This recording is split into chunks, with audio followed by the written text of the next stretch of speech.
მოგესალმებით ძვირფასო მაყურებლებო და მსმენელებო. ვაგრძელებთ ჩვენ ტრადიციულ გადაცემათა ციკლს საქართველოს უახლესი ისტორია. მიუხედავად იმისა, რომ ჩემი ფორმატით, რომელიც მე მაქვს დაგეგმილი და იმ ჯგუფს, რომელიც მუშაობს ამ გადაცემებზე, გეგმაში არ იყო საქართველოს ეკლესიის საკითხების მიმოხილვა ჯერჯერობით, ვინაიდან დღეს სულ სხვა საკითხები დგას საქართველოს წინაშე და აქედან გამომდინარე თავისთავად ცხადია, რომ არ გვეჩქარებოდა ეკლესიის საკითხებზე გადასვლა, ვინაიდან იგი მრავლის მომცველია, ისევე როგორც ძალიან ტევადი არის, მოცულობითი ხასიათის არის თავიდან, ესე იგი, რაც ჩვენ ჩართული ვიყავით და საერთოდ ეროვნულ განმათავისუფლებელი მოძრაობა ქართული ეკლესიის ქმედების საქმიანობაში და თავისთავად არ ჩავთვალეთ საჭირო, რომ ეს გადაცემათა დიდი ნაწილი მიგვეძღვნა ქართული მართლმადიდებლური ეკლესიისადმი, მაგრამ იძულებული შევიქენით იმის გამო, რომ უკანასკნელ პერიოდში საქართველოს გამოჩნდა გაზეთ ასავალ-დასავალის ფურცლებზე ყოვლად მიუღებელი ორი სტატია, რომელიც ეხება განდევნილ ქორეპისკოპოს კერატიშვილს. ეკლესიიდან განდევნის პერიოდზე მე თქვენ დაწვრილებით გესაუბრებით, მაგრამ აბსოლუტურად მიუღებელი აღმოჩნდა თავისთავად გაზეთ ასავალ-დასავალის პოზიცია ამ საკითხთან მიმართებაში, ვინაიდან აქ არ არის სამართლებრივი თვალსაზრისით და არც მართლმადიდებლური კუთხით განხილული ყოველივე ის, რაც მართლა ხდებოდა საქართველოს მართლმადიდებელ ეკლესიაში, კერძოდ საქართველოს საპატრიარქოში და აქედან გამომდინარე ანგარიშვალდებულად ჩავთვალე თავი, ვინაიდან მიუხედავად ჩემი გაფრთხილებისა, რომ ნუღარ გააგრძელებდნენ ასეთი თავგზავნეული სტატიების დაბეჭდას, მაინც გამოქვეყნდა გუშინდელ ესე იგი 15 რიცხვის აგვისტოს ნომერში მაინც გამოქვეყნდა გაიოს კერატიშვილის სტატია და წერილი პატრიარქისადმი და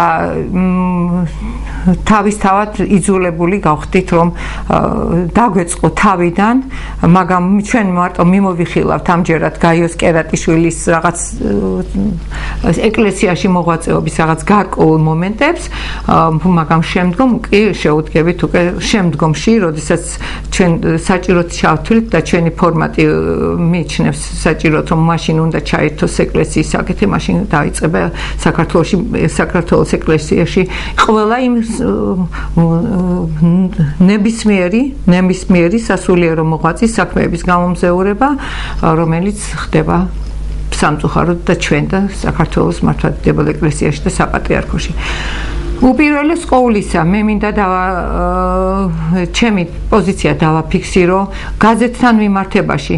მე არ მაქვს ცუდი ურთიერთობა ზოგიერთ ჟურნალისტთან, გაზეთის ზოგიერთ ჟურნალისტთან, არ ვარ დაპირისპირებული მათ მიმართ პირიქით ძალიან კარგი დამოკიდებულება მაქვს ზოგიერთი ჟურნალისტის მიმართ, ამაზე ვამახვილებ ყურადღებას, მაგრამ ჩემი დამოკიდებულება ამ გარკვეულ ჟურნალისტებთან თურმე არ წყვეტს არაფერს, ეს არის ის საკითხი, რომელიც თურმე სხვა ადგილიდან წყდება და სამწუხაროდ ამისა მე იძულებული ვხდები გამოვაქვეყნო ჭეშმარიტად ის ობიექტური მასალები, რომელიც საქართველოში ჯერ კიდევ 1970-იანი წლებიდან იბეჭდებოდა თვითგამოცემის სახით და ვრცელდებოდა მთელი მსოფლიოს მასშტაბით. მე შევეხები და გასული ასე იგი 2011 წლის 1-7 აგვისტოს ნომერ 31 გაზეთ ასავალ-დასავალის ნომერს, სადაც წერია ასეთი რამ არის გამოტანილი. მიტროპოლიტი გაიოს კერატიშვილის სიმართლემ 33 წლის შემდეგ გაიმარჯვა. ბღდელი ჩიხლაძეს სიმართლემ კი 28 წლის შემდეგ.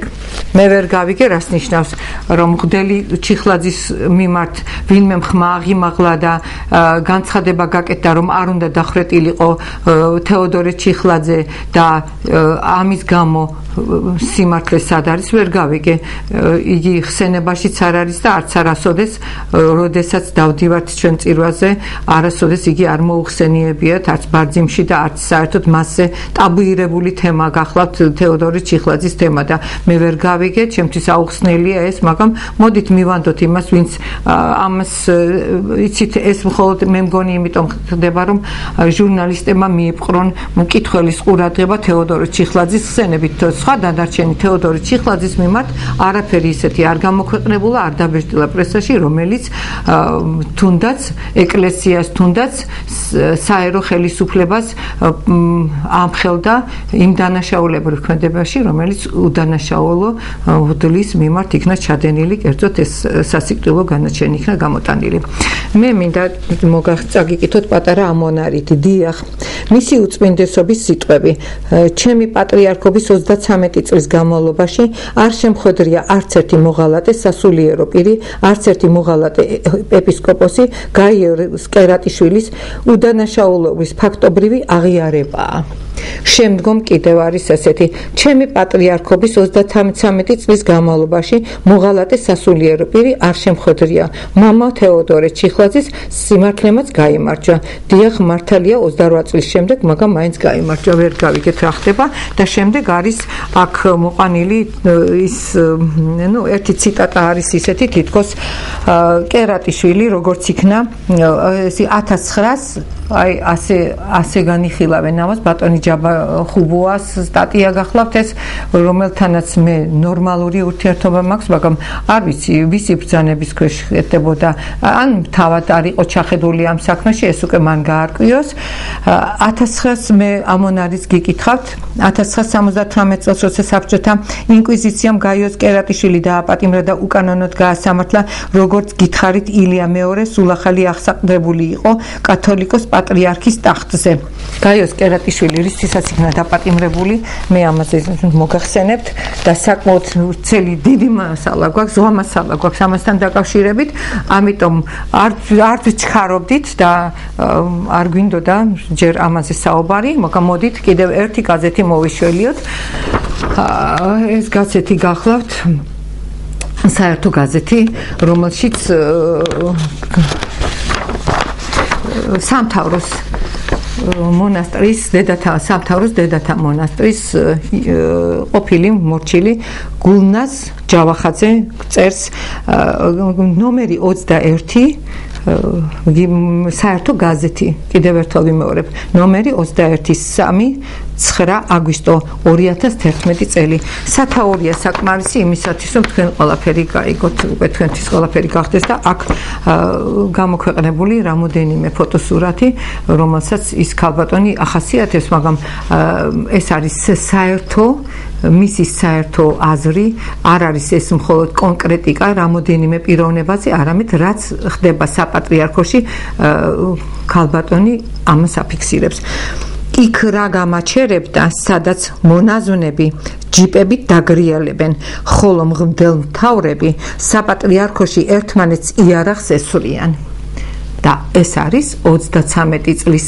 შემდეგ ის გამარჯვება რაც პატრიარქმა თქვა რომ ჩემთან არც დანაშაულს ჰქონდა ადგილი და არავინ ესე იგი უწესო და უპატიოსნო ქმედებას ადგილი ეკლესიაში არ ქონია და საპატრიარქოში აგერ სურათები, ფოტოსურათები და მეორე გვერდზეც არის ყველაფერი ეს ჩემთვის არ არის ეს საინტერესო ვინაიდან ქალბატონზე უკეთ შეიძლება ზოგიერთი რამ ვიცოდეთ იმიტომ რომ ჩვენ ამას ყოველთვის თვალყურს ვადევნებდით მაგრამ მე მოვიხმე ეს იმისათვის რომ არის უკანასკნელი კვირის გამოქვეყნებული მასალა სადაც ქალბატონი ყოფილი მორჩილი ამხელს იმას რაც ხდებოდა საპატრიარქოში იგი ეხება ყველას გარდა პატრიარქისა და მე არ მჯერა ერთი რამის რომ თუ რაც საპატრიარქოში თუ იარაღს ისვრიან და ეს პატრიარქს არ ესმის მაშინ მე ვერ გავიგე საპატრიარქოში როგორი კედლებია გაუმტარი ხმა არის იქ რა არის ვერ გავიგე ასევე ვერ გავიგე ბევრი რამ ქალბატონის მონათხრობიდან რომ ყველაფერი გამოიტანა გამოამზეურა რაც ხდება ნუ შეძლებს დაგვარად რაც ხდება დღევანდელ მართლმადიდებელ ეკლესიაში და საპატრიარქოში და ყველა დამნაშავეა გარდა ერთი პიროვნებისა ეს არის პატრიარქი რომელმიც თურმე არაფერი არ იცის და მაშინ მე ქალბატონს ასე ურჩევდი სანამ გაზეთში იგი დაბეჭდავდა ამ სტატიას მიბრძანებულიყო პატრიარქთან და ეთქვა რომ ასეთი რამ ხდება თქვენთან თქვენს სახელს და ავტორიტეტს ლახავენ ის პიროვნებები რომლებიც ისვრიან რომლებიც ასე აკეთებენ უზნეოდ იქცევიან ნუ ყველანაირად ძალიან ცუდად ახასიათებს ყველა პიროვნებას და ძალიან გთხოვთ გაითვალისწინოთ ყოველივე ეს ვინაიდან ეს თქვენს სახელს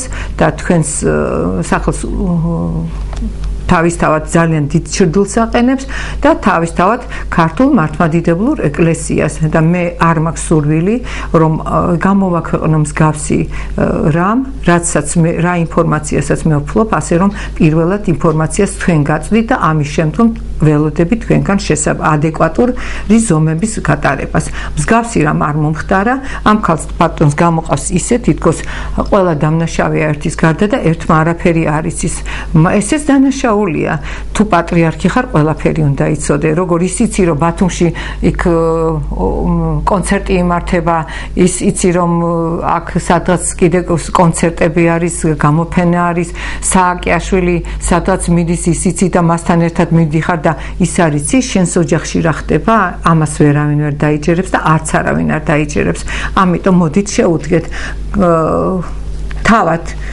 საქართველოს მოამბე რომლის გამოც ზვიად გამსახურდიას და მერაბ კოსტავა 1977 წელს დაპატიმრებულ იქნენ მე ამას უკან აღარ დავბრუნდები მე ამაზე უკვე მქონდა გაკეთებული განცხადება მე თქვენ წაგიკითხავთ ჟურნალ საქართველოს მოამბეში გამოქვეყნებულ იმ მასალებს რომელიც ეხებოდა საქართველოს ეკლესიას საქართველოს მართლმადიდებელ ეკლესიას და საპატრიარქოში მიმდინარე პროცესებს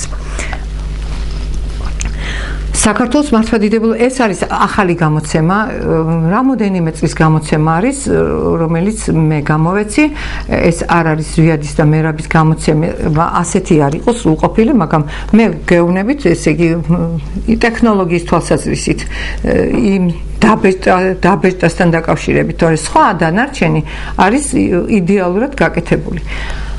ყველაფერი რაც კი იქ იყო სიტყვით არის გამოტანილი ერთი წინა სიტყვაობა არის ჩემს მიერ მხოლოდ წამსხარებული და შემდგომ უკვე ყველაფერი რაც კი იბეჭდებოდა საქართველოს მოამბეში მას ვიწყებთ გაცნობას იმ დოკუმენტებისა, რომელიც გამოქვეყნდა ჯერ კიდევ 70-იან წლებში, 75 წელს საქართველოს მოამბეში.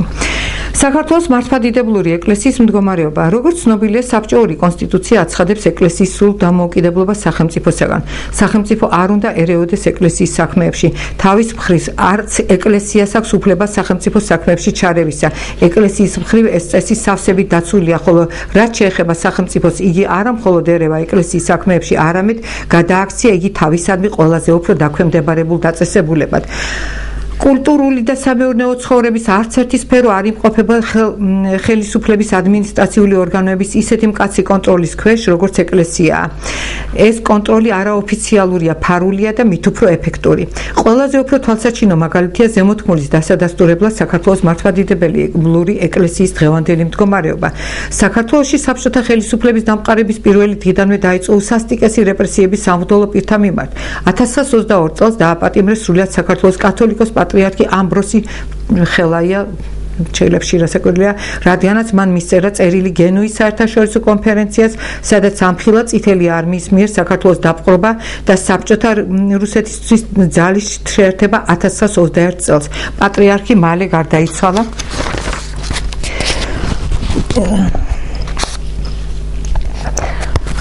ციხიდან გამოსვლის შემდეგ 1925 წელს 1924 წელს ქუთაისში დახვრიტეს ეპისკოპოსი ნაზარი ჩელებში ლეჟავა აჯანყებულთა თანადგომისათვის 1924-27 წლებში განადგურებულ იქნა ქართული სამღვდელოების საუკეთესო ნაწილი. დაიკეტა და განადგურებულ იქნა მრავალი ეკლესია. იმხანად სახელმწიფოს მთავარი მიზანი იყო საეკლესიო ქონების მიტაცება და ოპოზიციურად განწყობილი სამღვდელოების განადგურება. თუმცა დიდხანს ვერ მომხერხდა ეს. 50-იან თვით 60-იან წლებშიც შეიძლებოდა ნახვა სამღვდელოების რიგებში ჭეშმარიტად რწმენისათვის თავდადებული უანგარო ადამიანებისა, რომელნიც ერთგულად ემსახურებოდნენ ქრისტიანულ იდეალს. ასეთები იყვნენ მაგალითად პატრიარქი კალისტრატე ცინცაძე, მღვდლები ალექსანდრე გაბუნია, პართენი და სხვანი. ისინი მტკიცედ იდგნენ რწმენაზე. მიუხედავად ყოველგვარი დევნისა და შევიწროებისა ხელისუფლების მხრივ ფრჩხილები გახსნილია წამება, დაპატიმრება, შანტაჟი, თვალყურის დევნება, პროვოკაცია, ჭორის გავრცელება, ქადაგების აკრძალვა, მძიმე გადასახადები და სხვა ფრჩხილები დახურულია. მაგრამ ეკლესიის წინააღმდეგ ბრძოლის ყველაზე უფრო ეფექტური საშუალება აღმოჩნდა ეკლესიის შიგნიდან გახრწნა, მის რიგებში შენიღბული აგენტების შეგზავნა. ფრჩხილები გახსნილია. ამ პროცესს ზოგიერთი წითელი სამღვდელოების შექმნასაც უწოდებდნენ. წითელი სამღვდელოება ბრჭყალებშია, ფრჩხილები დახურულია. ბრჭყალები გახსნილია კვლავ წითელი სამღვდელოების ბრჭყალები დახურულია. განსაკუთრებული აქტივობა საქართველოში იწყება პატრიარქ ეფრემ მეორის გამგებლობის წლებიდან 1960-1972 წლები. რომელმაც თავისი კომპრომისული ოპორტუნისტული ქმედებით ხელი შეუწყო სახელმწიფოს სულ უფრო და უფრო ჩარეულიყო საეკლესიო საქმეებში. წითელი სამღვდელოების ბრჭყალებში გააქტიურებამ გამოიწვია არნახული მორალური გახრწნა სასულიერო პირთა რიგებში. თვით პატრიარქი ეფრემ მეორე ეწეოდა სიმონიას, ესე იგი საეკლესიო თანამდებობებით ვაჭრობა. ეს იყო ერთ-ერთი საფუძველი მისი კადრების ბრჭყალებში პოლიტიკისა ბრჭყალები დახურულია. მეორე მხრივ ამ პოლიტიკას განაპირობებდა უშიშროების კომიტეტი და მინისტრთა საბჭოს რწმუნებული რელიგიის საქმეებში შალუტაშვილი, რომელიც 1974 წელს მოხსნილ იქნა თანამდებობიდან მექვთამეობისათვის. ფრჩხილებში გახსნილია და ბრჭყალებია გახსნილი, პენსიაზე გასვლის ბრჭყალები დახურულია, საბაბით ფრჩხილები დახურულია. საერთოდ მრწმუნებული ერთგვარი ღვთამის შუამავალია მთავრობის წევრებსა და ეკლესიის მსახურთა შორის. შალუტაშვილი მოხსნილი იქნა არა იმის გამო, რომ მისი მექვთამეობა გახმაურდა, ხოლო მთავრობას ეშინოდა თავის თავს მის კომპრომენტირებისა. იმის გამო, რომ შალუტაშვილს დაბრალდა ყოველივე. იგი აღმოჩნდა ვაცი განტევების ბრჭყალებში, ხოლო მთავრობამ ისე წარმოსახა საქმე, თითქოს შალუტაშვილი თვითნებურად იღებდა ღვთამს მთავრობის მითითების გარეშე. სინამდვილეში იგი მხოლოდ შუამავალი იყო და აკავშირებდა ჯავახიშვილ სირაძეს, ტირისკევიჩს, ჟავანაძის მეუღლეს, ეფრემ მეორესთან, დავით დევდარიანთან და გაიოს კერატიშვილთან. შალუტაშვილის მეშვეობით უშიშროებას სუკი სახელმწიფო უშიშროების კომიტეტი ამტკიცებდა ეფრემ მეორის კადრებს. ბრჭყალები დახურულია, რომელთაც მოეთხოვებოდათ არა მარტო ღვთამი და პოლიტიკური მორჩილება, არამედ სამი წერტილი ჰომოსექსუალიზმიც. ფრჩხილები გახსნილია. ამის ნათელი დადასტურებაა ჰომოსექსუალისტი ეპისკოპოსების რომანოს პეტრიაშვილისა და გაიოს კერატაშვილის. აქ თუ შეიძლება ჩართვა არის და უნდა წაგიკითხოთ. გაიოს კერატიშვილის აღვირახსნილი საქციელი მხილებული იქნა ქალაქ თბილისის კიროვის სახელობის რაიონის პროკურორის თანაშემწის ბატონ დავით ქორიცის, ისტორიკოს თეიმურაზ ჯარშეიშვილის, საპატრიარქოს თანამშრომლების, ღვთისმსახურების, მგალობლების, მრევლისა და სხვათა მიერ საქართველოს მართლმადიდებლური ეკლესიის გადარჩენის მიზნით კერატიშვილის მიერ ჩადენილი დანაშაულის დოკუმენტური მასალები გავრცელდა ქართული თვითგამოცებით. სკანდალური ფაქტები გამოქვეყნდა მსოფლიოს მრავალ ენებზე, ოფიციალური პრესასა და თვითგამოცემის ჟურნალებში. 1977 წლის 7 აპრილს ზვიად გამსახურდია და მერაბ კოსტავა დაპატიმრებული იქნენ სუკის მიერ. მათ წინააღმდეგ აღიძრა საქმე ნომერი 131 საქართველოს სისხლის სამართლის სამოქალაქო კოდექსის 71 მუხლის პირველი ნაწილი ანტისაბჭოთა აგიტაცია პროპაგანდა. ზვიად გამსახურდიას და მერაბ კოსტავას პატიმრობა მძიმე ტვირთად დააწვა მაშინდელ ხელისუფლებას. მსოფლიოს პროგრესული ძალები აქტიურად იცავდნენ პოლიტპატიმრებს, ცდილობენ მათთვის აყენებული სასჯელის შემსუბუქებას. სუკი დაადგა არატრადიციულ გზას. ზვიად გამსახურდიას მოთხოვნების გათვალისწინება აუცილებელი პირობა გახდა. სუკის თავმჯდომარე ალექსი იანაური უშუალო მონაწილე იყო არსებული სიტუაციების განმუხტვაში. 1978 წლის 5 მაისს სუკის მიერ დაპატიმრებული იქნა გაიოს კერატიშვილი, რომელმაც დაუმტკიცდა ყველა დანაშაული, რომელსაც წლების მანძილზე ჩადიოდა. კერატიშვილის დაპატიმრებამდე ზვიად გამსახურდიამ ინაურთან შეხვედრაზე საქართველოს კათოლიკოს პატრიარქის არჩევის საკითხის გადაწყვეტას მოითხოვა. ერთადერთ კანდიდატად მიტროპოლიტი ილია შიოლაშვილი დაასახელა. მე ამაზე ცალკე გადაცემა მექნება და ეხლა არ შეუდგები ამის განხილვას. 1977 წლის 23 დეკემბერს ახალი სტილით სინოდის მიერ სრულად საქართველოს კათოლიკოს პატრიარქად არჩეულ იქნა ილია შიოლაშვილი. ამავე წლის 25 დეკემბერს მოხდა მისი ინტრონიზაცია.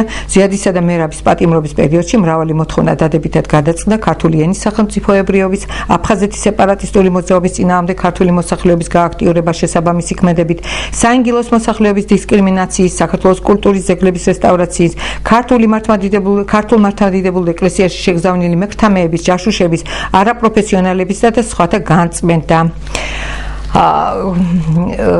გაიოს კერატიშვილის არნახული წინსვლა სასულიერო კარიერის თვალსაზრისით ყველასთვის ცნობილი იყო და ისინი ესე იგი აქ არის ლაპარაკი რომანოს პეტრიაშვილზე და გაიოს კერატიშვილზე, რომელებიც ორივენი მიტროპოლიტები გახდნენ. მართალია ჰომოსექსუალიზმის მოეთხოვებოდათ მხოლოდ განსაკუთრებით მაღალი საეკლესიო თანამდებობის პირებს, ეპისკოპოსებს, მიტროპოლიტებს, მრჩელებშია ეს ყოველივე, რომელთაც როგორც ცნობილია უნდა დაიცვან ცელიბატი, ესე იგი არ უნდა შეერთონ ცოლი, რაც შეეხება უბრალო საეკლესიო თანამდებობებს, მნათეებს, დიაკონებს, მღვდლებს, მათთვის საკმარისი იყო გარკვეული თანხის გადახდა და პოლიტიკური მორჩილება, ასეთი პირობები დაუთქვა სამღვდელოებას უშიშროების კომიტეტმა საარსებო პირობად. ასე რომ ჰომოსექსუალიზმი მოეთხოვებოდა მხოლოდ ბრჭყალებში შავი სამღვდელოების წარმომადგენლებს. ამ პირობების გარეშე ეფრემ მეორე თითქმის ყველას უარს ეუბნებოდა ბერად აღკვეცაზე. ხოლო თეთრი ბრჭყალებში სამღვდელოების წარმომადგენლებს არ უყენებდნენ ასეთ მაღალ ბრჭყალებში მოთხოვნებს. მრჩილები გახსნილია, თუმცა აქვე უნდა აღინიშნოს, რომ როგორც თეთრი ბრჭყალებში, ისე შავი ბრჭყალებში სამღვდელოების უმრავლესობა არსით წითელია ბრჭყალებში და მრჩილები დახურულია. 1969 წელს ეფრემ მეორემ არ აღკვეცა ბერებად სემინარის კურსდამთავრებულები ჯალაღონია და ქათამაძე, ვინაიდან ისინი ზემოხსენებულ პირობებს არ აკმაყოფილებდნენ, რამაც გამოიწვია მორწმუნეთა დიდი აღშფოთება. შემდეგ ჯალაღონიას მოსკოვის სემინარიაში სწავლისას გაუგზავნეს აგენტი სემინარისტები, რომელთაც მას ჰომოსექსუალური აქტი შესთავაზეს. ჯალაღონიამ ატეხა დიდი ხმაური, რის გამოც იგი გარიცხეს სემინარიიდან, ხოლო მამათმავალი სემინარისტები არ დაუსჯიათ. დაახლოებით იმავე პერიოდში ეპისკოპოსი რომანოს პეტრიაშვილის სოხუმში მხილებულ იქნა მამათმავლობაში. მას აფხაზეთის მინისტრ სასაბჭოს რწმუნებულმა ლაგვილავამ ფარულად გადაუღო 23 ფოტოსურათი მამათმავლური აქტისა. მრჩილები გახსნილია, ჩანს ლაგვილავა არ იყო ინფორმირებული ბრჭყალებში კგბ-ს მიერ თუ რაოდენ ბრჭყალებში საჭიროა ბრჭყალები დახურულია, სამღვდელო პირთა მამათმავლობა, ანტირელიგიური პროპაგანდისათვის მრჩილები დახურულია. ამ ფოტოების საფუძველზე გაზეთმა საბჭოთა აფხაზეთმა დაწერა წერილი ეპისკოპოსის მამათმავლობის შესახებ და მხოლოდ ამის მერე გახდა იძულებული ეფრემ მეორე გადაეყვანა რომანოზის სხვა ეპარქიაში, რაც შეეხება გაიოს კერატიშვილს. კერატიშვილის მამათმავლობას ამის შესახებ დაიწერა არაერთი ცნობა პროკურატურაში, მილიციაში, მინისტრთა საბჭოში და ასე შემდეგ, მაგრამ იგი დღესაც ხელშეუხებელია. ყოველივე ამის შესახებ დაწვრილებით მოგვითხოვეთ ქვემოთ გამოქვეყნებული დოკუმენტები. ჰომოსექსუალიზმის ფარული კულტი ეკლესიაში სავსებით გასაგები მოვლენაა. ერთი რომ სახელმწიფოს უკიდურეს მორჩილებაში ყავს ამგვარი სამღვდელო პირები და უმცირესი თვითნებობის შემთხვევაში ძალუც მათი გამოაშკარავება და პასუხისგებაში მიცემა. მეორეც, ჰომოსექსუალისტების გამრავლება სამღვდელოების წრეებში საუკეთესო საშუალებაა ეკლესიისა და საერთოდ რელიგიის დისკრედიტაციისათვის. ეფრემ მეორის დროს დაარსებული მცხეთის სასულიერო სემინარია ბრჭყალებში, ფრჩხილებში, ან უფრო სწორად, კურსები სამღვდელო პირთა მომზადებისათვის ფრჩხილებით დახურულია, ანალოგიურად ეკიდებოდა და ეკიდება ახალგაზრდა კადრების შერჩევის საქმეს. მიმღები კომისია მუდამ ცდილობდა მიეღო მხოლოდ ბრჭყალებში შესაფერისი კადრები, ესე იგი გონებრივად განუვითარებელი ზოგჯერ პათოლოგიური ახალგაზრდები ან ყოფილი სისხლის სამართლის დამნაშავეები და ავანტიურისტები, რომელნიც სამღვდელო კარიერას უყურებდნენ როგორც შემოსავლის წყაროს. მეორე მხრივ კომისია ყოველნაირად ცდილობდა და ცდილობს გზა გადაუკეტოს ნიჭიერ, პატიოსან, ჭეშმარიტად მორწმუნე ახალგაზრდებს, როგორც პოლიტიკურად ბრჭყალებში არასაიმედო, ბრჭყალებში საშიშ ხალხს. ძირეული პრინციპია აგრეთვე უმთავრესად რაიონებიდან და სოფლებიდან ჩამოსული ახალგაზრდების მიღება და ქალაქელთათვის უარის თქმა. ამის შედეგად ეფრემ მეორის დროს ბევრჯერ მოხდა მღელვარება მორწმუნეთა შორის, რაც ზოგჯერ ამბოხის სახელსაც ღებულობდა. ფრჩხილები გახსნილია, მაგალითად ამბოხი მოხდა ჯალაღონიას ინციდენტის გამო ფრჩხილები დახურულია. დღეს სემინარის რექტორია მიტროპოლიტი ბრჭყალებში გაიოზი ბიძინა, ფრჩხილებში კერატიშვილი. ფრჩხილები დახურულია, რომელიც პროკურატურამ და მილიციამ არაერთხელ ამხილა მამათ მავლობაში და ქურდობაში. იგი 1966 წელს გაირიცხა ნარკოტიკულ ნივთიერებათა გავრცელებისათვის და სემინარის და მაისურაძის მოწამვლისათვის იმავე სემინარიიდან, რომლის რექტორიცაა იგი დღეს. იმჟამად ეს ყოველივე დაადგინა მცხეთის პოლიკლინიკის საექიმო კომისიამ და მაშინდელმა რექტორმა მიტროპოლიტმა ილია შიოლაშვილმა. იგი გარიცხა როგორც კრიმინალური ელემენტი, თუმცა უშიშროების კომიტეტმა ისე შეატრიალა საქმე, რომ რამოდენიმე წელიწადში თავად ილიას მოხდა დატოვება რექტორის თანამდებობისა და მის ნაცვლად რექტორად მოგვევლინა გარიცხული გაიოზი. უშიშროების კომიტეტის დახმარებით ფრჩხილები გახსნილია ყოველივე ამის შესახებ იხილათ პროკურორის თანაშემწის დავით ქორდიძის ცნობა, თეიმურაზ ჯარშეიშვილის ჩვენება და სხვა ფრჩხილები დახურულია. ხელისუფლების ამგვარმა პოლიტიკამ გამოიღო სერიოზული შედეგები. ეკლესიას თანდათანობით შეუმცირდა მრევლი. ეკლესიები იკეტებოდა ზედიზედ. 35 მოქმედი ეპარქიიდან დღეს დარჩა მხოლოდ 5. ამჟამად საქართველოში სულ 44 მოქმედი ეკლესიაა. ფრჩხილები გახსნილია მაშინ, როდესაც იყო 5000-ზე მეტი. ფრჩხილები დახურულია. აქედან თბილისში 6 ქართული ეკლესიაა, 5 რუსული და 1 სომხური. დღეს მთელ საქართველოში 100-მდე საეკლესიო პირთა ყველა თანამდებობის კურსებზე სწავლობს ყოველწლიურად 13 კაცი. საქართველოს ეკლესიის უკიდურეს ჩაგვრაზე და დისკრიმინაციაზე მიუთითებს ის ფაქტიც, რომ დღემდე საქართველოში არ არსებობს საეკლესიო ჟურნალი, მაშინ, როდესაც ასეთი ჟურნალები არსებობს რუსეთში, სომხეთში, ბალტიისპირეთსა და უკრაინაში. საქართველოს ეკლესიას არ აქვს არავითარი პუბლიკაციების უფლება. ფრჩხილები გარდა კალენდრის ფრჩხილები დახურულია, არ არსებობს სასულიერო სემინარია, ხოლო ის კურსები, რომელიც მის მაგივრობას სწავენ, ახალგაზრდებს არაფერს ასწავლიან გარდა საეკლესიო რიტუალისა და ხუცური ანბანისა. ფრჩხილები გახსნილია, ფიქტიურად არსებობს დანარჩენი საგნები, ესე იგი, ეკლესიის ისტორია, საღვთო წერილი და სხვა, თუმცა ლექციები ამ საგნებში არ იკითხება. ფრჩხილები დახურულია. კურსებზე სწავლობს ყოველწლიურად 13-მდე კაცი, ხოლო თითოეული გამოშვება udris 3 სამღვდელო პირს, რომელთაც ზემოხსენებული ბრჭყალებში შერჩევის და ბრჭყალებში გამოცდის შედეგად აკურთხებენ ხოლმე მღვდლებად. დღეს საქართველოს ეკლესიის ორმაგი საფრთხე ემუქრება. ერთი სახელმწიფოს მხრივ, რომელსაც სურს მისი მოსპობა და ყველა არსებული ტაძრების გადაქცევა მუზეუმებად, ან რაიმე სასარგებლო ბრჭყალებში შენობებად, ფრჩხილები გახსნილია ბიბლიოთეკებად, სასპორტო დარბაზებად, საწყობებად და ასე შემდეგ. ფრჩხილები დახურულია, რისი მაგალითებიც მრავლად არის თბილისსა და მთელ საქართველოში. მეორეს მხრივ, საქართველოს ეკლესიას ემუქრება ავტოკეფალიის, ანუ დამოუკიდებლობის დაკარგვა. ეს საფრთხე მას ემუქრება დღეს რუსული ეკლესიის მხრივ. როგორც ცნობილია, მე-19 საუკუნეში რუსეთმა საქართველოს წაართვა არა მარტო პოლიტიკური, არამედ საეკლესიო დამოუკიდებლობაც. ამჟამად საქართველოში ქართველი პატრიარქების ნაცვლად რუსი ეგზარხოსები განგებლობდნენ. 1917 წელს თებერვლის რევოლუციის შემდეგ საქართველოს ეკლესიამ დაიბრუნა ავტოკეფალია, რომელიც განმტკიცდა საქართველოს დამოუკიდებლობის წლებში 1918-21 წლებში. ამჟამად კი რუსული სამღვდელოების რეაქციონერი წარმომადგენლები ხედავენ, რომ საქართველოს ეკლესიის დაძაბუნებას და დაკნინებას კვლავაც იმედოვნებენ მის ხელში ჩაგდებას. უნდა აღინიშნოს, რომ მიუხედავად მრავალი ნაკლისა, ეფრემ მეორეს მაინც გააჩნდა საეკლესიო საქმის ცოდნა და სასულიერო განათლება. მან გამოსცა ახალი აღთმა და ლოცვანი. რაც შეეხება დღევანდელ პატრიარქს დავით მეხუთეს, მას არ გააჩნია საშუალო განათლებაც კი იგი არის ქვაბავაზაკის სამღვდელოს სამოსით შენიღბული. თუ რა გაიკაფა მან გზა კათოლიკოს პატრიარქის ტახტისაკენ, ამაზე მოგვითხოვს პროკურორის თანაშემწის დავით ქორიძის ცნობა და ერთ-ერთი მოწმის ჯვარშეშვილის ჩვენება იხილეთ ქვემოთ. უნდა აღინიშნოს აგრეთვე, რომ დღეს საქართველოს ეკლესიას მართავს არა იმდენად პატრიარქი დავით მეხუთე, რომელიც ძალზე მოხუცია ავადმყოფი და გონება სუსტი, არამედ მიტროპოლიტი ბჭყალებში გაიოზი კერატიშვილი. ნამდვილი სისხლის სამართლის დამნაშავე, სამღვდელოს სამოსით შენიღბული, წითელი სამღვდელოების ყველაზე უფრო ტიპიური წარმომადგენელი საქართველოში ფრჩხილები გახსნილია. მისი საქმეების შესახებ იხილეთ აგრეთვე ზემოხსენებული დოკუმენტები, ფრჩხილები დახურულია. უშიშროების კომიტეტის ყველაზე უფრო აღმაშფოთებელი მოქმედებაა სამღვდელო პირთა ჩათრევა აგენტურულ საქმიანობაში. ამას ისინი აღწევენ შანტაჟით, დაპირებებით, კარიერაში დახმარებით და ასე შემდეგ.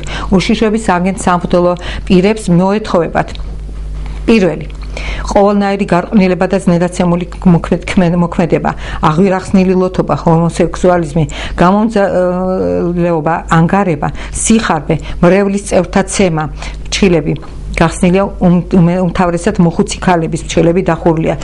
შეურაცხყოფა, ლანძღვაგინება, რათა ამით ანტიპათია გამოიწვიონ ეკლესიაში მომსვლელი ხალხისა, განსაკუთრებით კი ახალგაზრდების თვალში და ამით სახელი გაუტეხონ რელიგიას. მეორე, თვალყურის დევნება და აღრიცხვაზე აყვანა ყველა მორწმუნისა და ეკლესიაში მოსული მოქალაქისა, გამოვლენა მათი ვინაობისა, სამუშაო ან სასწავლო ადგილისა, მით უმეტეს თუ ისინი ახალგაზრდები არიან. დაბეზღების წერა როგორც პატრიარქისადმი, ასევე ყველა ინსტანციებში.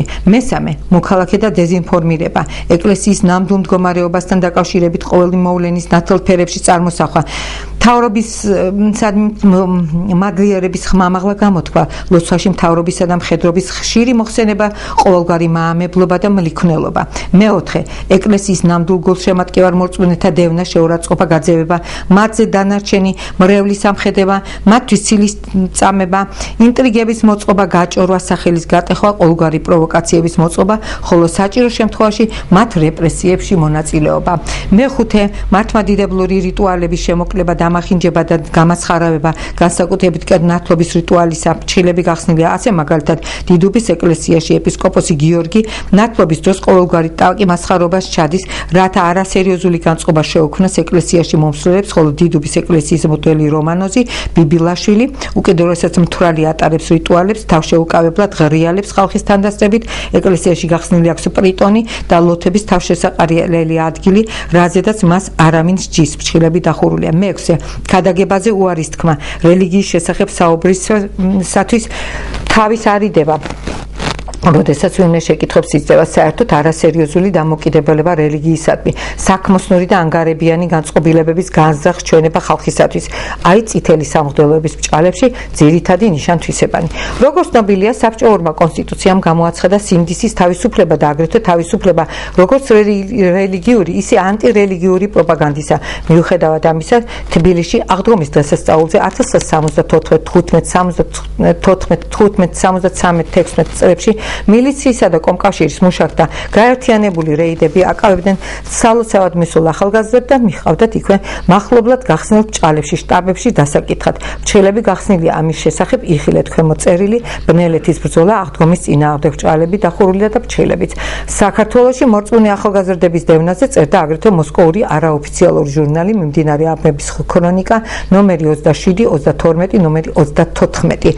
მიუხედავად საქართველოს სამღვდელოების არნახული მორალური გახსნისა, მაინც დარჩა რამოდენიმე სამღვდელო პირი, რომელნიც დაუპირისპირდნენ წითელი სამღვდელოების მოქმედებას, როგორც ჭეშმარიტ და ერთგული ქრისტიანები. მრევლშიც გვხვდება ასეთი ადამიანები, თუმცა უშიშროების კომიტეტისა და წითელი სამღვდელოების მესეურნი ყოველნაირად ცდილობენ მათ დაშინებასა და საზოგადოებისაგან იზოლირებას. მთავრობა ცდილობს აგრეთვე, რომ ისინი გააძევოს პერიფერიებში, მოაშოროს მცხეთისა და თბილისის ტაძრებს. ერთ-ერთი ასეთი მღვდელი ვიქტორ შალამბერძი 1974 წელს გახდა მსხვერპლი ავტოკატასტროფის კატასტროფისა, რომელიც მას მოუწეს უშიშროების თანამშრომლებმა ბახტაძემ, თვალჭრელიძემ და მიტროპოლიტმა კერატიშვილმა. ამ არნახულმა ბრჭყალებშია მიტროპოლიტი.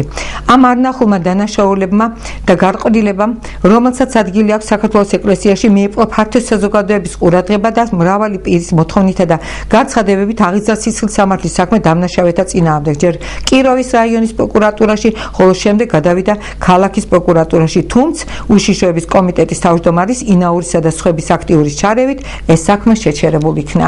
საქმის ნომერია 10644 ბრჭყილები დახურულია. დამნაშავენი ჯერაც არ არიან დაპატიმრებულნი, თუმცა კერატიშვილის დაპატიმრებას დღესაც მოითხოვს თბილისის ოქტომბრის რაიონის პროკურორი საძაგლიშვილი, ხოლო რესპუბლიკის პროკურორი თალაკვაძე არ აძლევდა სანქციას. უშიშროების კომიტეტის მიერ დაშინებული ჩეკისტები ემუქრებოდნენ აგრეთვე მორწმუნეებს და ურჩევდნენ გაჩუმებას. 1975 წელს დააპატიმრეს ისტორიკოსი თეიმურაზ ჯარშეიშვილი. დანარჩენ ფაქტებს უშიშროების კომიტეტის მოღვაწეობის ბრჭყალების შესახებ ქართულ ეკლესიაში გვასნობენ ქვემოთ გამოქვეყნებული დოკუმენტები. საქართველოს კომუნისტური პარტიის ცენტრალურ კომიტეტს ცნობა საქართველოს საპატრიარქოში მომხდარი დანაშაულების შესახებ. ქალაქ თბილისის კიროვის სახელობის რაიონის პროკურატურის წარმოებაში იმყოფება შემოწმების მასალები საქართველოს ქრისტიანულ-მართლმადიდებელი მართლმადიდებელი ეკლესიისა და საპატრიარქოს მდგომარეობის შესახებ. შემოწმების საფუძვლად დაედო ქრისტეს მორწმუნეთა მრავალრიცხოვანი საჩივარი და განმარტებანი, რომლებშიც მითითებულია ქართული ქრისტიანული ეკლესიის გადაგვარების გზაზე დადგომისა და იმის შესახებ, რომ საპატრიარქოდან გატაცებული იქნა დიდი ოდენობის ქონება, ძვირფასი საეკლესიო ნივთების, ხატების, ჯვრების, პანაღიების, ბარძიმ ფეშხუმის, ბიბლიოთეკის ფულის, ნახატის სურათების და სხვათა სახით, მათ შორის ფასეულობისა, რომელთაც ისტორიული მნიშვნელობა ჰქონდა და საუკუნეების მანძილზე ინახებოდა როგორც ერის კუთვნილი სიმდიდრე. შემოწმების პერიოდში გამოკითხულ იქნა მრავალი პირი, როგორც ეკლესიის მსახური, ასევე მორწმუნეები დაინტერესებულნი ეკლესიის ბედით. გარდა ამისა, ამოღებულ იქნა რამოდენიმე დოკუმენტი, რომელთაც მტკიცებითი ძალა აქვთ.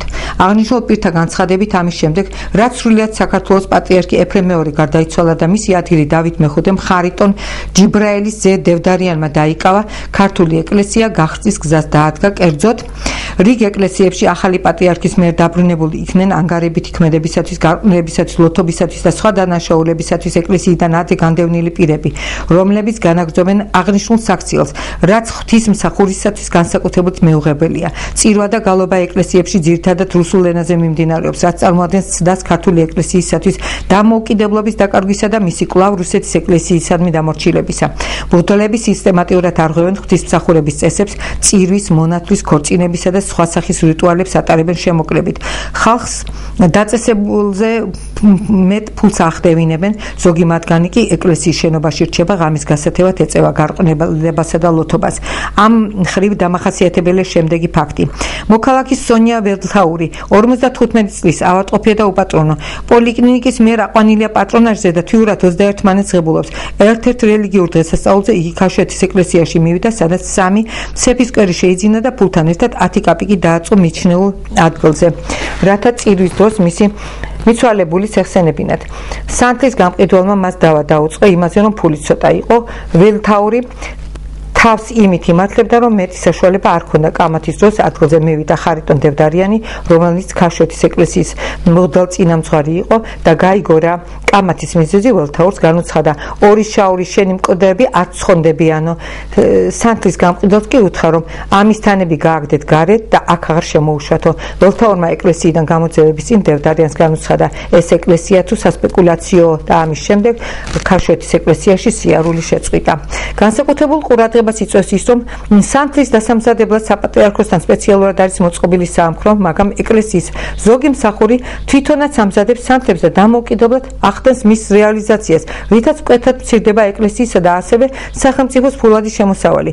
აღნიშნულმა მიზეზებმა განაპირობებს აგრეთვე ის, რომ მორწმუნეთა ნაწილმა შეწყვიტა ეკლესიებში სიარული და ლოცვას განაგრძობდნენ მათ მიერ ცალკე მოწყობილ სექტებში. თვით ამჟამინდელ კათოლიკოს პატრიარქს დავითს მიუხედავად იმისა, რომ საეკლესიო დებულებაში მუხლი მეოცე წერია. ჭალები გახსნილია.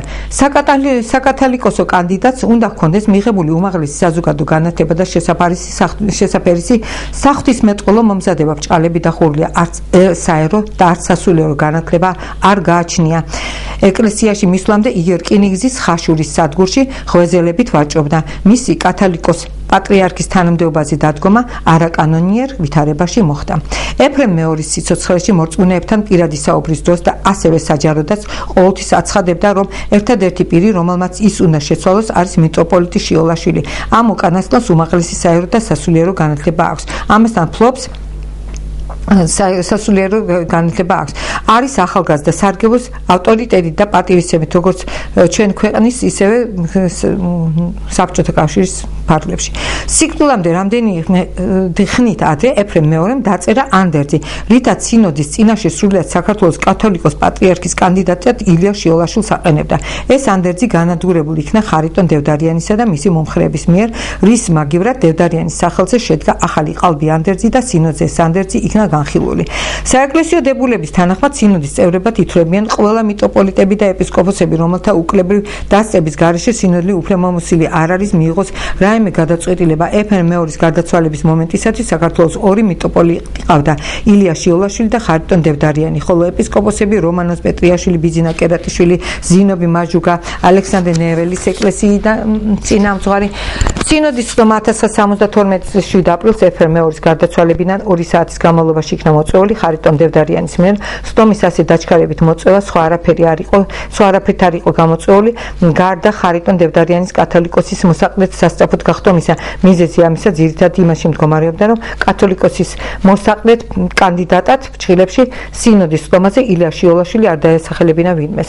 სინოდის ხდომაში მონაწილეობის მისაღებად სპეციალურად არ იქნენ მიწვეული მიტროპოლიტი ილია შიოლაშვილი და ეპისკოპოსი რომანოს პეტრიაშვილი, რაც დაუშვებელი იყო. ამ რიგად აღნიშნულ დღეს სინოდის ხდომაზე საქართველოს კათოლიკოსის კანდიდატის ჭალებში არჩევნებში მონაწილეობა მიიღეს ხარიტონ დევდარიანმა, ბიძინა კერატიშვილმა და ზინობი მაჟუკამ. ხდომას აგრეთვე როგორც ეკლესიის საქმეთა რწმუნებელი შალუტაშვილის წარმომადგენელი სათათბირო ხმით ესწრებოდა ილია ჭეიშვილი, მასზე ქვემოთ იქნება ლაპარაკი. ყოველივე ეს საეკლესიო დებულების აბუჯად აგდებას წარმოადგენდა, რადგან ხარიტონ დევდარიანი თავისი კანდიდატურის სასარგებლოდ ხმას ვერ მისცემდა და ამის შემდეგ საარჩევნო ხმის უფლებით დარჩა მხოლოდ 2 ამომრჩევი, ჭალებში ამომრჩევი. სინოდის ხდომის ოქროზე როგორც გაირკვა, ხელი შემდეგ მოაწერინეს ეპისკოპოს რომანოს პეტრიაშვილს, მაგრამ სამაგიეროდ როგორც ზინობი მაჟუკას, ასევე რომანოს პეტრიაშვილს კათოლიკოსობის ცურუ კანდიდატმა დავითმა საეკლესიო კრების მიერ კათოლიკოსად მის არჩევამდე ორივეს თვითონ მიანიჭა მიტროპოლიტის წოდება, რისი უფლებაც მას არ ჰქონდა. ჩემს მიერ მასალებზე დასამთავად საპატრიარქოდან ოფიციალურად იქნა გამოთხოვილი სინოდის 1972 წლის 7 აპრილის ხდომის სოქმი, მაგრამ ეს დოკუმენტი არ გადმოგვიგზავნის პატრიარქმა დავით მეხუთემ მის მიერ ხელმოწერილ პასუხში მიუთითა, რომ ჭალები გახსნილია. სინოდის ხდომის ოქს ვერ გაახრებთ, რადგან მისი დედანი სხვა საბუთებთან ერთად საპატრიარქო კანცელარიიდან მოიპარებდა, ჩვენთან აღარაა ჭალები დახურული. აღსანიშნავია, რომ საეკლესიო კრებაზე კათოლიკოს პატრიარქის არჩევისას წესის მიხედვით უნდა დასწრებოდნენ სემინარიელები, მაგრამ დავითმა რწმუნებულ შალუტაშვილის დახმარებით არ დაუშვა ეს, რადგან სემინარიელები წინააღმდეგი იყვნენ მისი კანდიდატურისა და ემხრობოდნენ შიოლაშვილს. უფრო სავარაუდოა, რომ ეს არ დაუშვა უშიშროების კომიტეტმა, რათა არ გახმაურებულიყო დევდარიანის კურთხევის უკანონობა. ილია ჭეიშვილი იურისტია, იგი ადვოკატად მუშაობდა და ქრთამის აღებისათვის სასამართლოს განაჩენით პატიმრობაში იმყოფებოდა. იგი ყოველთვის ძლიერ ახლო დამოკიდებულებაში იყო რელიგიის საქმეთა რწმუნებულ შალუტაშვილთან. უკანასკნელი დახმარებით იგი წლების მანძილზე ითვლებოდა საპატრიარქოს იურისკონსულტად. სინამდვილეში იქ ჯამაგირს ტყუილად ღებულობდა და სემინარიაში მუშაობდა მასწავლებლად. ჭეიშვილი ეფრემ მეორისა და ილია შიოლაშვილის მოწინააღმდეგე იყო და შიოლაშვილ დევდარიანის დაჯგუფებას მიეკუთვნებოდა. შალუტაშვილმა პატიეთ დევდარიანის დაჯგუფებას მიეკუთვნებოდა. 1971 წელს ეფრემის ინიციატივით იგი ჩამოსცილდა ეკლესიას, სემინარიასაც და საპატრიარქოსაც. ესე იგი 1972 წლის აპრილში, როცა სინოდის ხდომას ესწრებოდა, არაფერი არ აკავშირებდა ეკლესიასთან, მაგრამ ეფრემის გარდაცვალებისთანავე შალუტაშვილის წინადადებით დავითის მიერ იგი კვლავ დაინიშნა საპატრიარქოში იურისკონსულტად. ეფრემი დილის 7 საათზე გარდაიცვალა, შეიტყორა ამის შესახებ. ჭეიშვილი მაშინვე გამოცხადდა საპატრიარქოში და სხვებთან ერთად მონაწილეობა მიიღო საპატრიარქოს გაძარცვაში. პატრიარქ დავით მეხუთესთან ახლო მდგომ პირთაგან აღსანიშნავი არიან მღვდლები სიონის ეკლესიაში მომუშავე პახუ მობოლაძე, ტერზიევი, პეტრე-პავლეს ეკლესიიდან და გიორგი ჩაჩუა. დავითის მაპატიეთ ღვთისმორწმუნეებში ისინი ცნობილი არიან როგორც ლოთები და გარყვნილი საქციელის მქონე პირები. ტერზიევი და ობოლაძე აქტიური მონაწილეები იყვნენ საპატრიარქოს და ეფრემ მეორის ქონების დატაცებაში. ხალხში გავრცელებული ხმები, რომ ტერზიევი პეტრე-პავლეს სასაფლაოზე მიცვალებულებს აცეოდა. რაც შეეხება გიორგი ჩაჩუას, იგი ლოთობდა და საყვარლები ყავდა. ამ ნიადაგზე სისტემატიურად სცემდა თავის ცოლს 1973 წლის 2 მარტს, როცა სახლში მთვრალი დაბრუნდა და ჩაოლებისამებრ ცოლისცემა დაიწყო, დანით მოკლული იქნა მისივე 17 წლის ვაჟის მიერ. იმ პირთაგან, რომლებმაც თავიანთი ბნელი წარსულის შემდეგ მოახერხეს ეკლესიისათვის თავის შეფარება, ყველაზე მეტ ყურადღებას იმსახურებს სიონის ახლანდელი ეპისკოპოსი წილკნის ეპარქიის მმართველად წოდებული გაიოზი ბიძინა ტიტიკოსზე კერატიშვილი. მისი წარსული ასეთია: დაბადებული 1945 წელს, დამთავრებული აქვს საგარეჯოს საშუალო სკოლა. 1960 წელს ჩაირიცხა თბილისის სახელმწიფო უნივერსიტეტის ფილოლოგიურ ფაკულტეტზე, მაგრამ 1968 წლამდე მარტო მეორე კურსზე გადასვლა შეძლო და ამავე წელს გაირიცხა აკადემიური ჩამორჩენილობის გამო. თუმცა მრავალი პირის განცხადებით უნივერსიტეტიდან გარიცხვის მიზეზს ფაქტიურად წარმოადგენდა მისი პასიური მამათმავლობისადმი მიდრეკილების მხილება. 1969 წლის იანვარში ბიძინა კერატიშვილი მსჯავრდებულ იქნა საგარეჯოს რაიონის სახალხო სასამართლოს მიერ საქართველოს საბჭოთა კავშირის სისხლის სამართლის 219 მუხლის მეორე ნაწილით იმისათვის, რომ სოფლის საბჭოს თავმჯდომარის შეუვარდა სამუშაო ოთახში და ფიზიკური შეურაცხყოფა მიაყენა. 1969 წელს კერატიშვილი მცხეთის სასულიერო სემინარიაში მოეწყო, მაგრამ იმავე წელს სემინარიის რექტორის ბრძანებით გაირიცხა სემინარიიდან ნარკოტიკული ნივთიერების მიღებისა და გავრცელებისათვის. ამის შემდეგ ბიძინა კერატიშვილმა მოახერხა შეცდომაში შეეყვანა აწგენსონებული კათოლიკოს პატრიარქი ეფრემი და იმავე 1979 წელს საპატრიარქოში დაიწყო მუშაობა უბრალო თანამდებობაზე უმცროს მდივნად. სოციალისტ ამას აღნიშნავს იგი გაიოს კერატიშვილი, რომ ერთადერთი მე და ილია შიოლაშვილი შემოვჩით, რომლებიც ეფრემ მეორემ გვაკურთხაო. რისთვის აკურთხა, ეს უკვე თვეთვის ცნობილი ხდება თანდათან და კიდევ უფრო მეც გაიგებთ. ჯერჯერობით გარკვეული არ არის, როგორ შეძლო კერატიშვილმა ეფრემ მეორის დაყოლიება ყველაფერზე, მაგრამ დადგენილია, რომ ეფრემა იგი 1971 წლის ნოემბერში ბერად აღკვეცა. იმავე წლის დეკემბერში ჯერ დიაკვნად და შემდეგ მღვდელმონაზვნად აკურთხა, ხოლო 1972 წლის 26 მარტს მძიმე ავადმყოფობის მიუხედავად ლოგინიდან ადგა, თვითონ ჩაატარა წირვა და ბიძინა კერატიშვილი ეპისკოპოსად აკურთხა. ამის შემდეგ იგი სრული ბატონ პატრონი გახდა საქართველოს საპატრიარქოსი, ვინაიდან 1971 წლის ბოლო თვეებიდან ეფრემი მძიმე ავადმყოფობის გამო ლოგინზე იყო მიჯაჭვული და საქმეებს ვერ განაგებდა. მცხეთის სასულიერო სემინარიის რექტორი ეფრემ მეორის სიკვდილამდე ზემოთ ხსენებული ილია შიოლაშვილი იყო, მაგრამ იგი აიძულეს დაეტოვებინა სემინარია და სამუშაოდ აფხაზეთის საეპარქიაში გადასულიყო. სემინარიას კი ამჟამად რექტორობს ხარიტონ დევდარიანი, რომელსაც სასულიერო განათლება არ აქვს. ამ საკითხზე გამოკითხული პირები თავიანთ ახსნა-განმარტებაში მიუთითებენ, რომ სემინარიაში სწავლება ახლახან ძალიან დაბალ დონეზე დგას. დევდარიანმა პირველ რიგში სემინარიდან განევნა ყველა ის პირი, რომლებსაც თავისი აზრი ჰქონდა გამოთქმული მისი პიროვნების შეუფერებლობაზე საქართველოს კათოლიკოს პატრიარქის თანამდებობისათვის. აღნიშნული პირები აცხადებენ აგრეთვე, რომ ამჟამად სემინარიაში მიმდინარეობს სწავლება ძირითადად იმ მიმართულებით, რომ მსმენელები დაეუფლონ ნათლობის, წესის აგებისა და სხვა მსგავსი რიტუალების შესრულებას, ხოლო პროგრამით გათვალისწინებული სხვა საგნების სწავლებას, რაც სემინარიის მოსწავლეთა ზოგად განათლებას მისცემს, ნაკლები ყურადღება ექცევა. თვით სემინარია დაკომპლექტებულია პედაგოგებით, რომელთაც სათანადო განათლება არ გააჩნიათ, ზოგი მათგანი წარსულში იმყოფებოდა სისხლის სამართლის პასუხისმგებაში და ასე შემდეგ. საპატრიარქოს გაძარცვა ძირითადად ეფრემ მეორის გარდაცვალების დღეებში მოხდა. დატაცებული იქნა არა მარტო საპატრიარქოს დიდძალი ქონება, რაც სახელმწიფო საკუთრებად ითვლებოდა, არამედ თვით ეფრემ მეორის კუთვნილი ძვირფასი ნივთები, ბიბლიოთეკა, ნაშრომები, დიდი ოდენობით ფული და სხვა.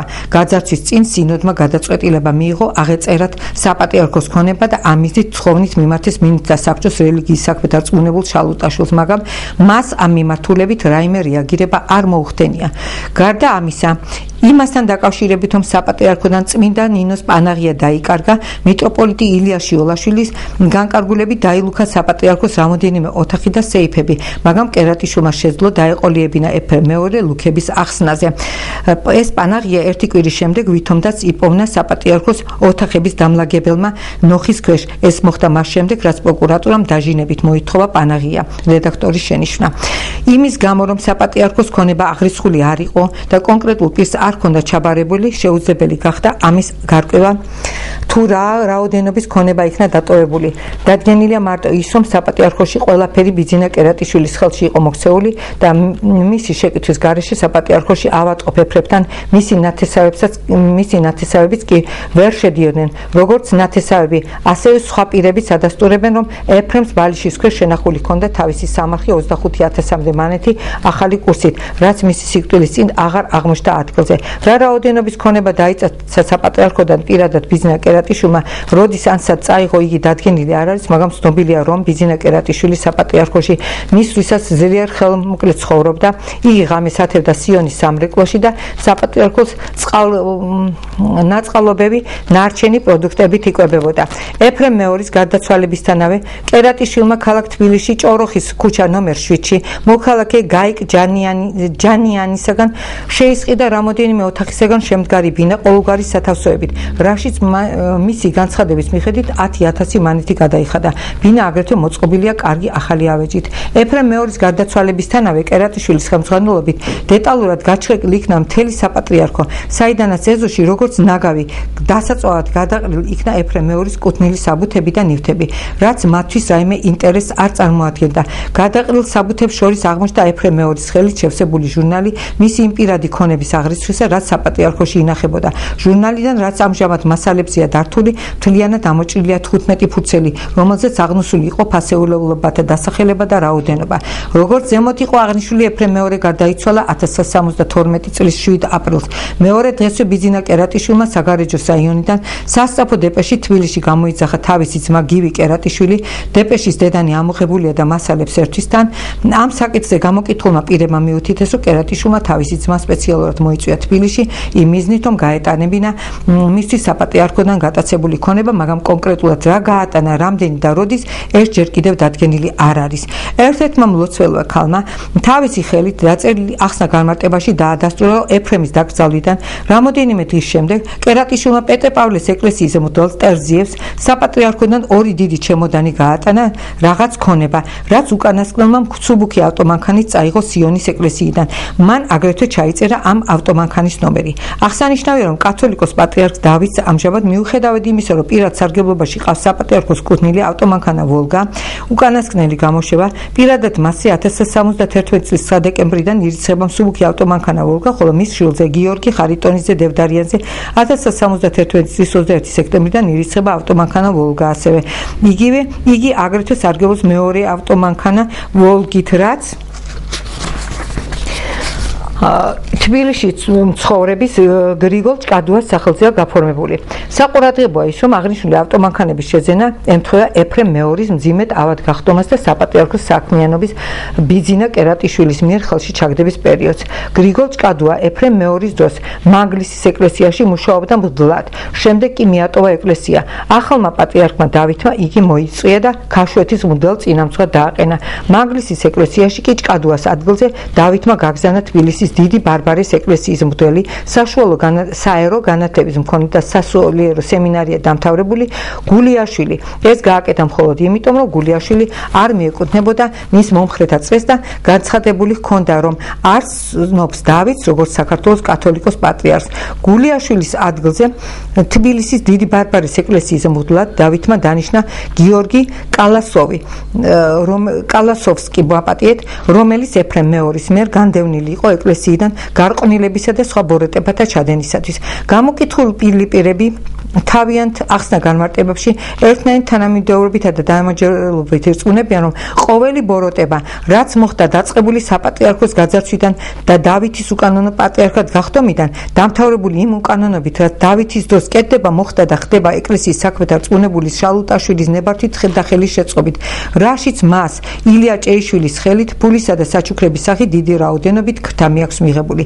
არაოფიციალური მონაცემების მიხედვით ზემოთ მოყვანილ ვითარებათა წარმართვაზე გარკვეული გავლენა მოახდინა რესპუბლიკის უშიშროების კომიტეტის ზოგიერთი წარმომადგენლის ჩარევამ. კერძოდ, ეფრემ მეორის გარდაცვალების წინ სიონში გამოცხადა კომიტეტის წარმომადგენელი და მღვდელ პახუმ ობოლაძესთან საუბრის დროს განაცხადა, რომ ყოველგვარი ზომები უნდა იქნეს მიღებული, რათა ილია შიოლაშვილის კანდიდატურა არ დასახელდეს და კათოლიკოს პატრიარქად დავითი გავიდესო. პატრიარქის არჩევნების წინ მცხეთის სასულიერო სემინარიაში გამოცხადა კომიტეტის სამი მუშაკი და სემინარიის მაშინდელი რექტორი. კატეგორიულად გააფრთხილეს არჩევნებზე არც ერთი სემინარიელი არ დავინახოთო. კომიტეტის მუშაკმა ბახტაძემ სიონის ეკლესიის მუშაკს ანდანელ სამხარაძეს დავა დაუწყო იმის შესახებ, რომ უკანასკნელმა უკმაყოფილება გამოთქვა კათოლიკოსად დავითის კანდიდატად წამოყენებასთან დაკავშირებით. როცა სამხარაძემ საქართველოს კომპარტიის ცენტრალურ კომიტეტში, მინისტრთა საბჭოში და უმაღლეს საბჭოს პრეზიდიუმში საჩივრები შეიტანა დავითის კათოლიკოსად გახდომაზე საპატრიარქოს გაძარცვაზე, ბახტაძემ იგი კომიტეტში გამოიძახა და დაემუქრა, ხოლო დავითმა სამხარაძე გააძევა საპატრიარქოდან. კომიტეტის განყოფილების უფროსმა თვალჭრელიძემ საპატრიარქოში მომხდარ ამბებთან დაკავშირებით საპატრიარქოს საგანძურიდან საჩუქრად ძვირფასი ნივთი მიიღო. ქუთაისის ეკლესიის გუნდის მომღერალი პაშა ლანდია, პარტიის ცეკას ყოფილი მდივნის ცხაკაიას ნათესავი, მისი მეშვეობით დევდარიანი, შალუტაშვილი და მათი მომხრეები დაუკავშირდნენ ცეკას ყოფილი მდივნის მჟავანაძის ცოლს, რომელმაც გარკვეული დახმარება აღმოუჩინა მათ რიგი საკითხების მოგვარებაში და გასამრჯელო ძვირფასი ნივთები მიიღო.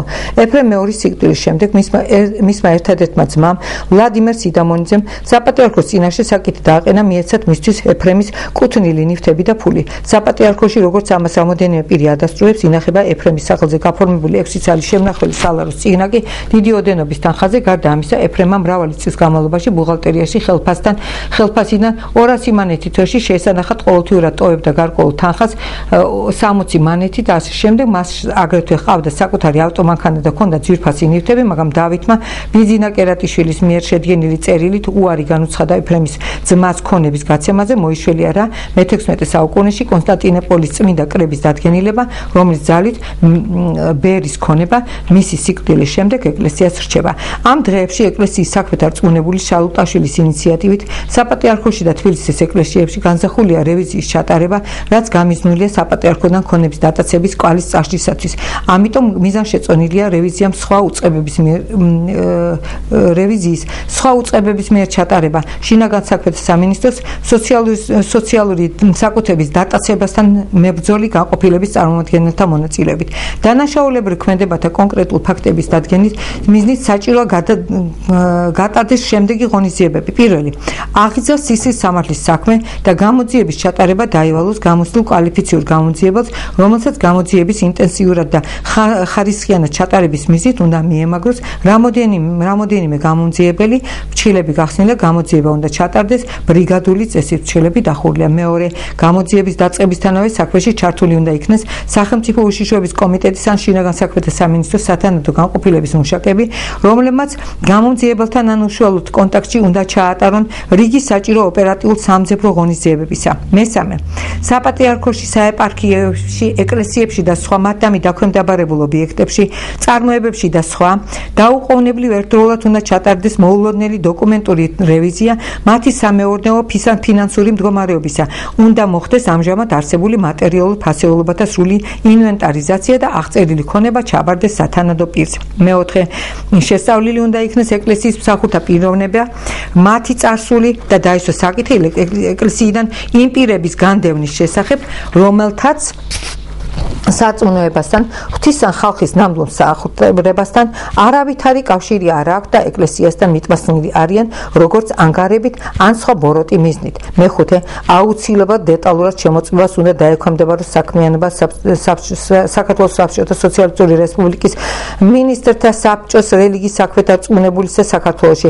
შემოწმების დროს ყურადღება უნდა მიექცეს იმას, რომ მასთან თავმოყრილია უამრავი საჩივარი საპატრიარქოს ახლანდელი ხელმძღვანელების თვით მისი მისი და სხვა პირების დანაშაულებრივ ქმედებათა შესახებ ეს საჩივრები მის მიერ ყოველგვარი ყურადღების გარეშეა დატოვებული. სამაგიეროდ გასული წლის 29 მაისს მან მოიშვედია რა საპატრიარქოს ქორეპისკოპოსის კერატიშვილის ხელით შედგენილი ცალმხრივი არარეალური დოკუმენტები თვალისახვევის მიზნით ოფიციალური წერილით მიმართა საქართველოს საბჭოთა სოციალისტური რესპუბლიკის შინაგან საქმეთა მინისტრის მოადგილეს იმის შესახებ, რომ საპატრიარქოს ქონება ეფრემ მეორის ნათესავებმა დაიტაცეს.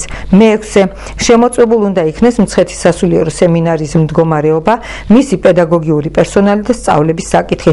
როგორც ზემოთ იყო აღნიშნული, ცნობაში მოყვანილი ზოგიერთი საკითხი არ არის ბოლომდე შემოწმებული და დადასტურებული.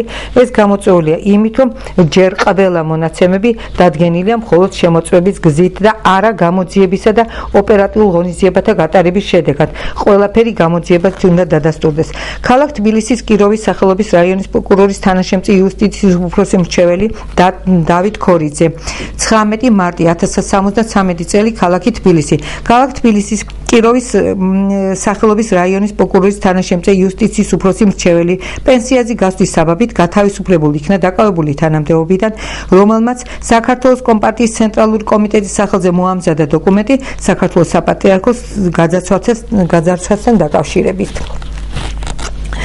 შემდეგი გახლავთ ქალაქ თბილისის კიროვის სახელობის რაიონის პროკურორის თანაშემწეს ამხანაგ დავით ქორიძეს, თეიმურაზ აკაკისძეს ჯვარშეიშვილის, ცხოვრების წერეთლის გამზირის 79 ბინა 51 განათლებით ისტორიკოსი ახსნა განმარტება საპატრიარქოს გაძარცვის გამო. უკაცრავად.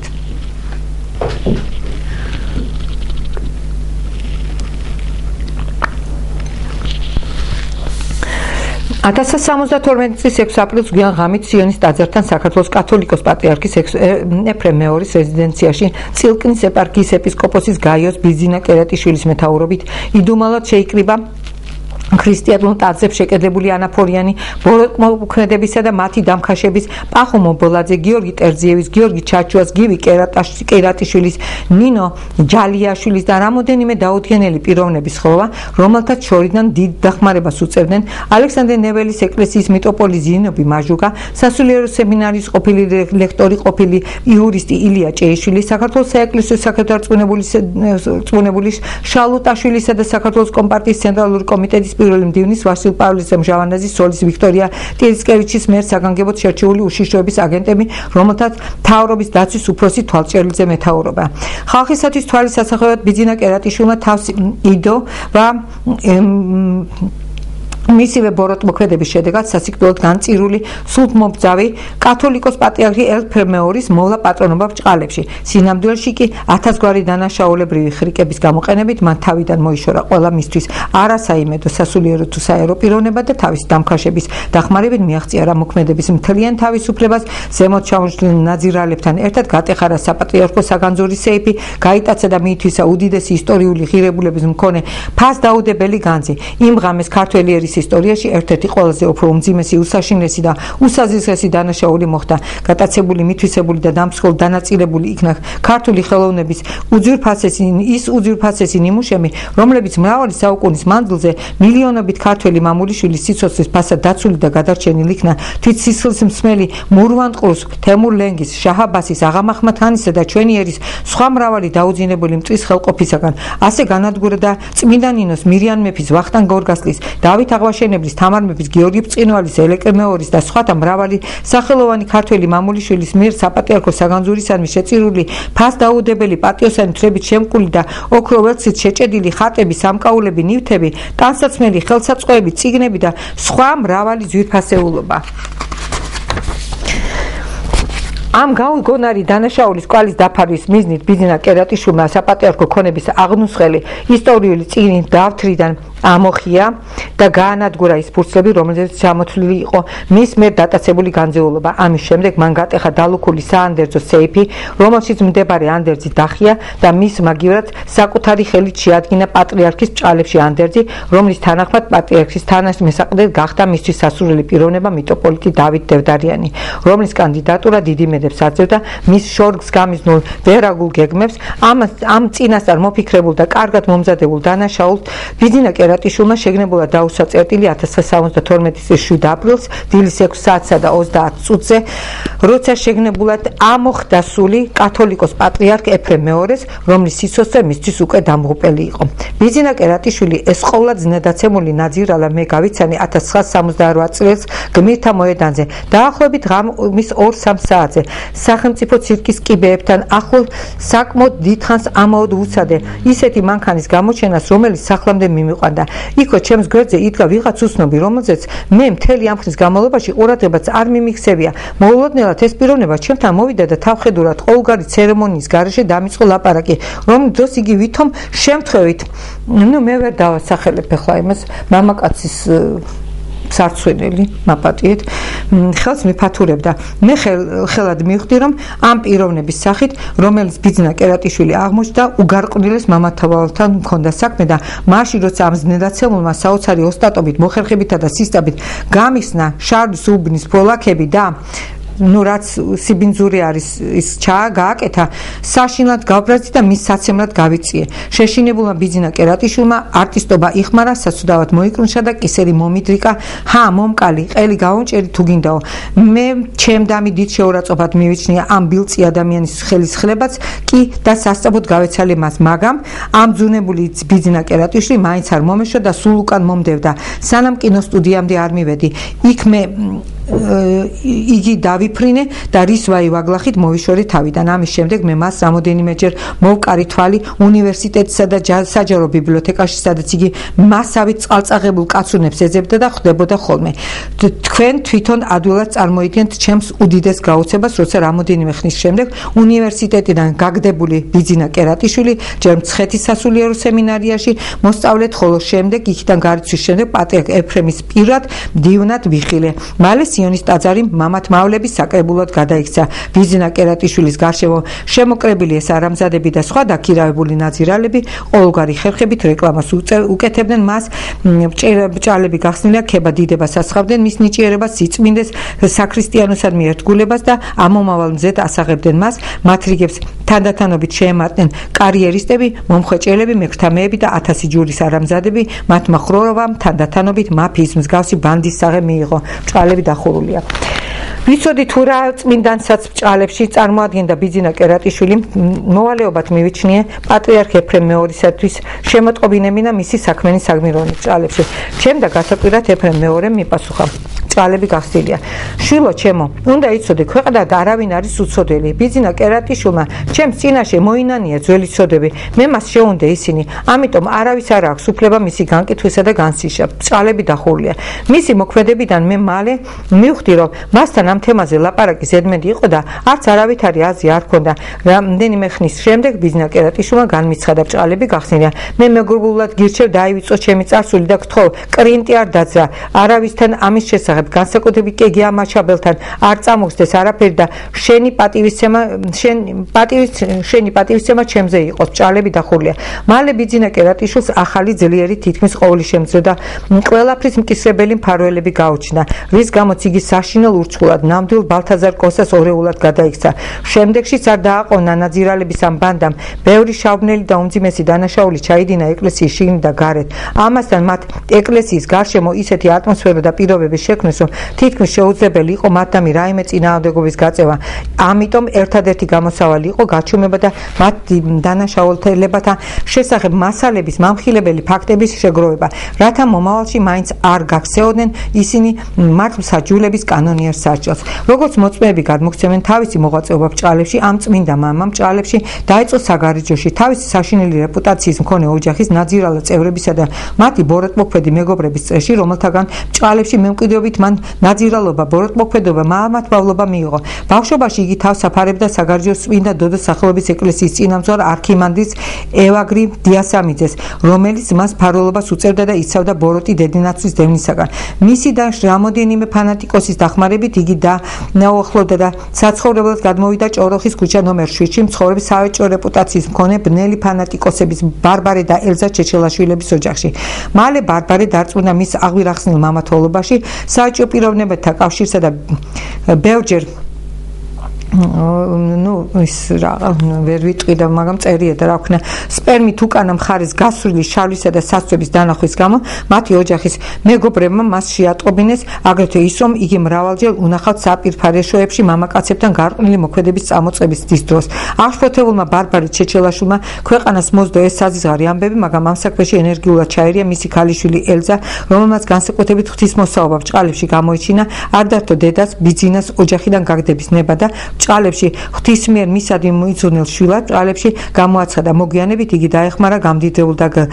გაბობოლებულ ბიძინას ჭოროხის ნომერ 7-ში გაიკ ჯანიანისაგან რამოდენიმე ოთახიანი ბინის შეძენაში თვით ელზა ჩეჩელაშვილის მოწვევებისათვის მრავალჯერ უთქვას ხოლმე რომ ბიძინა კერატიშვილის ოჯახში ხშირად იკრიბებიან აღვირახსნილი და ზნედაცემული მამათმავლები და მეტად საეჭვო პიროვნებები. ჩეჩელაშვილების ოჯახიდან ბიძინა კერატიშვილი წაყვანილი იქნა ჯარში, საიდანაც განთავისუფლებულ იქნა 6 თვეში.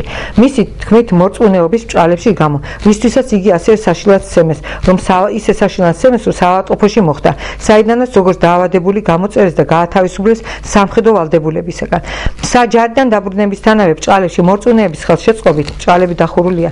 იგი ძლიერ დაუახლოვდა კათოლიკოს ეფრემ მეორეს, რომელსაც სთხოვა სასულიერო სემინარიაში მოწვევა, მაგრამ თავდაპირველად ამაზე მან მისგან უარი მიიღო, რადგან მისი რჩევით ბიძინასათვის გაცილებით უმჯობესი იქნებოდა ჯერ უმაღლესი სასწავლებლის დამთავრება, შემდეგ კი სასულიერო გზაზე წასვლა.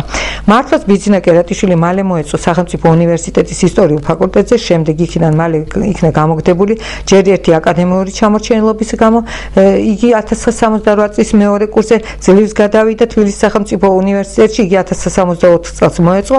არაოფიციალური ცნობით იგი გარიცხულ იქნა აგრეთვე მამათმავლობისათვის. ამის დამადასტურებელია ის ფაქტი, რომ სემინარიაში მოსვლის დროს სემინარის მოსწავლეებთან ბიძინა კერატიშვილის კურსელებმა თბილისის სახელმწიფო უნივერსიტეტში განაცხადეს ბჭყალებში ჩვენ გვიკვეს რა უნდა სასულიერო სემინარიაში საერო სასწავლებლიდან გარყვნილებისათვის გაგდებულ მამათმავალს ბჭყალები დახურულია. სემინარისტმა უშანგი ჩარკვიანმა მთელი სამი სემინარიის რას მოსდო ეს სენსაციური ამბავი შეიძლება გახსნილია, თუმცა იგი ახლა ყოველნაირად ცდილობს დამალოს ეს ამბავი, რადგან ამჟამად ბიძინა კერატიშვილის ბევრი შაბნელი საქმეების თანამონაწილეა და ყოველნაირად იცავს თავის გულუხ ბჭყალებში მფარველს ჩხილები დახურულია. ბიძინა კერატიშვილმა თბილისის სახელმწიფო უნივერსიტეტიდან მისი გამოგდების ჭეშმარიტი მიზეზები გაასაადუმლოვა ხალხისაგან და არაფერს იშურებს ამ ამბის მისაჩქმალავად. დახმარებისათვის მან ისევ ეფრემ მეორეს მიმართა, რომელმაც არ დააყოვნა და მისი თქმით ის საკათალიკოსო ბჭყალებში კაცი პირდაპირ მესამე კურსზე დასვა სასულიერო სემინარიაში. ეფრემ მეორესთან საზღვარი ინტიმური კავშირის წყალობით, როგორც ამბობდა აც განსწავლებული ერთ-ერთი მთავარი მოწმე ვიქტორ შალამბერიძე, ბჭყალები გახსნილია. ეს ყოვლად ზნედაცემული პიროვნება უეცრად გადაიქცა წმინდანად, ბჭყალები დახურულია და სემინარიის მოსწავლეთა შორის ყველაზე უფრო დიდი მომავლის საეკლესიო მოღვაწედ ბჭყალები დახურულია მოინათლა. ეფრემ მეორემ სემინარიაში მას დაავალა ჯაშუშობა ილია შიოლაშვილის საწინააღმდეგოდ, რომელიც მაშინ სემინარის რექტორი იყო და თავისი დიდი სახელითა და ძლიერებით ეფრემ მეორემ პატივმოყვარეობას უღიზიანებდა. ვიქტორ შალამბერიძის ჩვენების თანახმად ბიძინა კერატიშვილი თავისი პირადული მიზნების განსახორციელებად უფრო იყენებდა ეფრემ მეორის მხარდაჭერას. იგი მეტად გამომწევად, თავხედურად და უზრდელობითაც იქცეოდა ყველა სემინარიაში. ყოველნაირად ცდილობდა მიაღწია ყველასგან აღიარებისათვის, თუნდაც არაპატიოსანი ხერხების გამოყენებით. მის მიერ დაგებული ინტრიგები და გავრცელებული მოწამლული ჭორები და ცილის წამებანი დიდ შეხლა-შემოხლას, ჩხუბსა და არეულობას იწვევდა სემინარიაში. ამავე დროს იგი თავს აბეზრებდა ზოგიერთ სემინარის თავისი მამათმავლობით, რომლებიც ეფრემ მეორის რისხვის თხმას ვერ იღებდნენ მის დანაშაულებებზე. ბოლო სემინარის რექტორი და რექტორები იძულებულნი გახდნენ გამოეგდოთ იგი სემინარიიდან. რექტორის ბრძანებით და სამედიცინო კომისიის სპეციალური დასვლის საფუძველზე მას ოფიციალურად და არაოფიციალურად ბრალი დასდეს და დაუმტკიცეს მამათმავლობა, სტუდენტების, კერძოდ გია მაისურაძის ტაბლეტებით მოწამლა, ენატანიობა, მაბეზღარობა, ჯაშუშობა და ფსიქონევროზული აშლილობა. ეს ბრძანება და საექიმო კომისიის დასვლა ბიძინა კერატიშვილის ქორეპისკოპოსად გახდომამდე სემინარიის კანცელარიაში ინახებოდა, ხოლო ძალაუფლების ხელში ჩაგდების შემდეგ მან თავისი ხელით მოსპო იგი, მაგრამ მან ამით კვალი მაინც ვერ წაშალა. ყველა მისმა კურსელმა, სემინარიელმა, რექტორმა თუ ლექტორებმა, მუდლებმა და მოწმეებმა კარგად იციან ეს ისტორია და მათთვის უსაშიშრო პირობების შექმნის შემთხვევაში გაბედულად იტყვიან, რაც კი იცის ან ამ ამბის შესახებ. მიუხედავად ამისა, ეფრემ მეორემ ბჭყალებში ვერ შეელია, ბჭყალები დახურლია.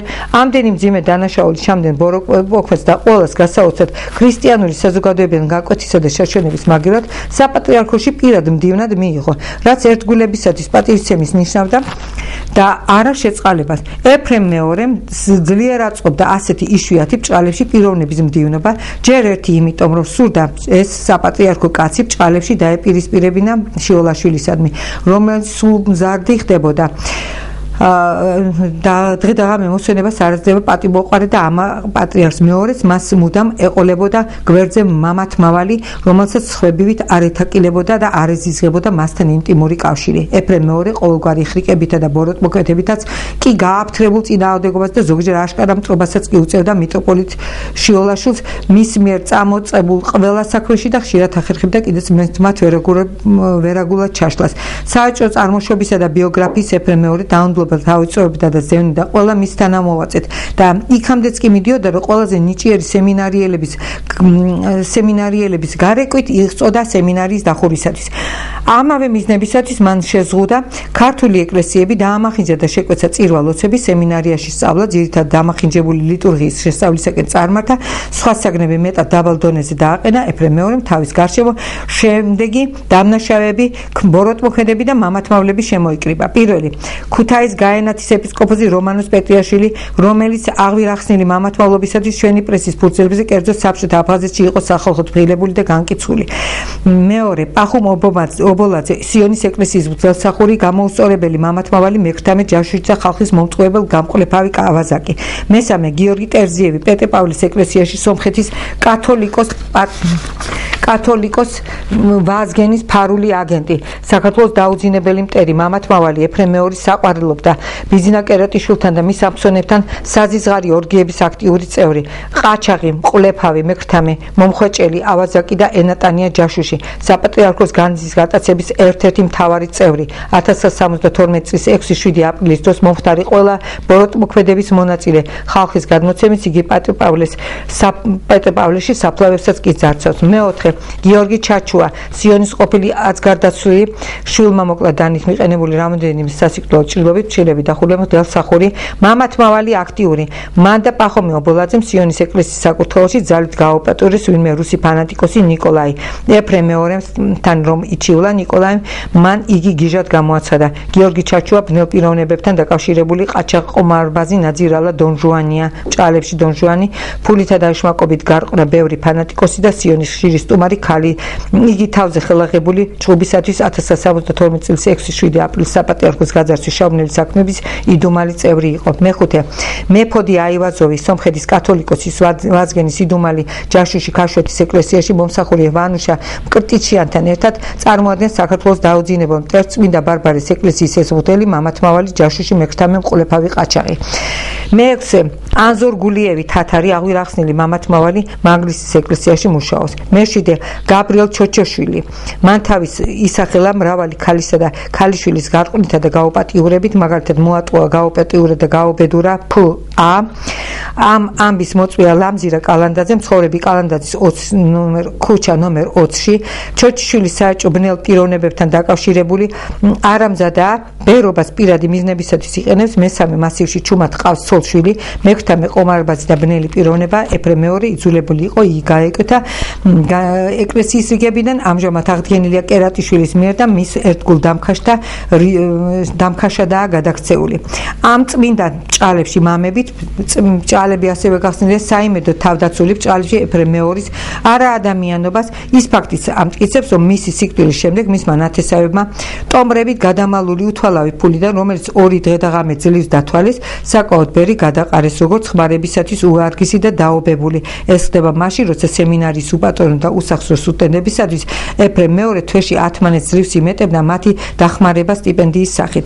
ანდა ის რა დღის მაგალითის მოსაყვანად, რომ გაურკვეველი ბრჭყალებში საეჭვო მიზეზების გამო საძირკვლამდე გადაბუგულ გადამწვარი სემინარიის განახლებაზე ბრჭყალებში სახსების უქონლობის ბრჭყალები დახურულია მომიზეზებით ამ ხალხისათვის მზრუნველობა სულიერმა მამამ ბრჭყალები დახურული აქაც სასტიკი და კატეგორიული უარი განუცხადა საზოგადოებას რომელსაც მისგან დამოუკიდებლად ძლივს შეკოწიწებული სახსების წყალობით ითავა ამ საქმის წამოწყება და ბოლომდე მიიყვანა იგი ყველა ზემოთ ჩამოთვლილი ნაძირალა წმინდა მამებისგან განსხვავებით რომლებიც უფრო თავისათვისაც ზრუნავდნენ ვიდრე ეფრემ მეორის საქმეებისათვის ბიძინა კერატიშვილმა ხელად გამოიჩინა მისადმი დიდი მზრუნველობა ბრჭყალებში და ძალიან ენერგიულად დაიწყო ბრძოლა ყველა მისი მოწინააღმდეგის განსაკუთრებით კი ილია შიოლაშვილის წინააღმდეგ რომელთანაც თვითონაც ჰქონდა პირადი ანგარიში მათი დაუძინებელი მტერი იყო და ოცნებობდა მათ განადგურებაზე როგორც ვიქტორ შალამბერიძემ გადმოგვცა ბიძინა კერატიშვილმა შესანიშნავად გამოიყენა ეფრემ მეორესთან საზიზღარი ინტიმური კავშირი შედეგად მიღწეული მდგომარეობა თანდათანობით დააგროვა მრევლისა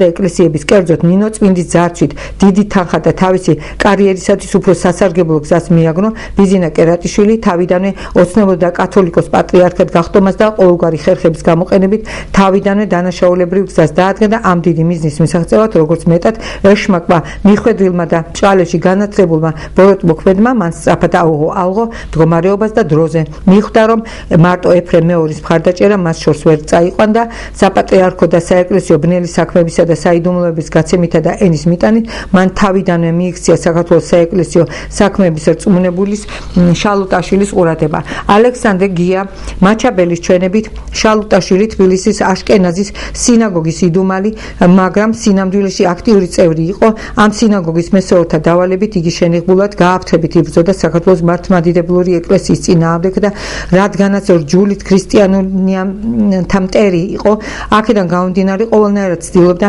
მათ განადგურებას მაჩაბელი თბილისის სინაგოგის ხშირი სტუმარი იყო პირადად იცნობს სინაგოგის მესეორებს და წევრებს სწორედ აქ გაიგო მან თუ რას წარმოადგენდა სინამდვილეში შალუტაშვილი და მისი ბოროტმოქმედებით აღშფოთებული სპეციალური წერილით მივიდა კათოლიკოს პატრიარქ ეფრემ მეორესთან რათა შეეტყობინებინა მისთვის ეს საშინელი ამბავი სწორედ ამიტომ იყო რომ შალუტაშვილი ხელად მიუხვდა გაუგო და დაუახლოვდა ბიძინა კერატიშვილს რომელიც გამოყენებით მან თავისი ბნელი და ავი მიზნების განხორციელება სურდა ხელი ხელს ბანს და ორივე კი პირსო კათოლიკოსად გახდომისთვის მებრძოლი კერატიშვილი და ქრისტიანობის რჯულიერი მტერი შალუტაშვილი შეიკრნენ და ერთად მაგრამ იდუმალად თავთავისი მიზნების განსახორციელებლად დაიწყეს მოქმედება და ბრძოლა მათ შორის ეს კარგი დამოკიდებულება ვიქტორ შალამბერიძის თქმით კერატიშვილმა ძლიერ განამტკიცა 3 წლის განმავლობაში უხვად გაღებული ნახურდალი ძვირფასი ძღვენითა და მოზრდილი ქრთამებით ამან უკვალოდა უქმად არ ჩაიარა ბოლო შალუტაშვილმა კერატიშვილმა უხვი ძღვენითა და ქრთამებით საქმე ჩაუწყო ბრჭყალებში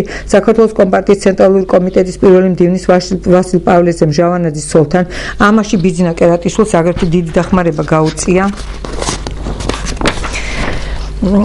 სიონში მომუშავე პაშა ლანდია რომელიც ცენტრალური კომიტეტის მდივნის ცხაკაიას ნათესავია რომელსაც თავის მხრივ პროტექცია გაუწია კერატიშვილს და დაახლოვა ვასილ მჟავანაძის ცოლთან რომელიც ყურადღება ქართულ ეკლესიას ამ ბალთარ კოზამ უკაცრავად ხელად მიაქცია შედეგმაც არ დააყოვნა და მჟავანაძის ცოლმა საგანგებოდ დაავალა საქართველოს უშიშროების აგენტებს თვალჭრელიძის ბახტაძის ბაკურაძის მეთაურობით მისთვის ყოველგვარი დახმარების მხარდაჭერისა და მფარველობის აღმოჩენა ამ უდიდესი მიღწევის შემდეგ ბიძინა კერატიშვილი წელში მთლიანად გასწორდა და გაამაგრდა მან ერთი დარტყმით ელვის სისწრაფით ჩაიგდო ხელში საპატრიარქოს ძალაუფლება და შანტაჟით საზოგადოების წინაშე ჩადენილი მრავალი მძიმე დანაშაულის გამჟღავნების მუქარით დაიწყო ეფრემ მეორის დამუშავება წინ დაუხედავი პატრიარქი არ მოელოდა ბიძინა კერატიშვილისაგან ასეთ გაუგონარ ვერაგობასა და ღალატს ამიტომ უსუსური გაბრძოლების შემდეგ შიშისაგან წამხდარი მალე მთლიანად გადაიქცა მისი ბრძანების და ნებარსურვილის უხმო შემსრულებელ მარიონეტად ეფრემ მეორე მალე დაარწმუნეს რომ მისი სიცოცხლე ბიძინა კერატიშვილის ხელში იყო ამიტომ გონივრული იქნებოდა მხოლოდ და მხოლოდ მისი მონა მორჩილებაში ყოფნა წინ დახედულმა კერატიშვილმა იმის შიშით რომ ეფრემ მეორეს რაიმე გამოსავალი არ ეპოვა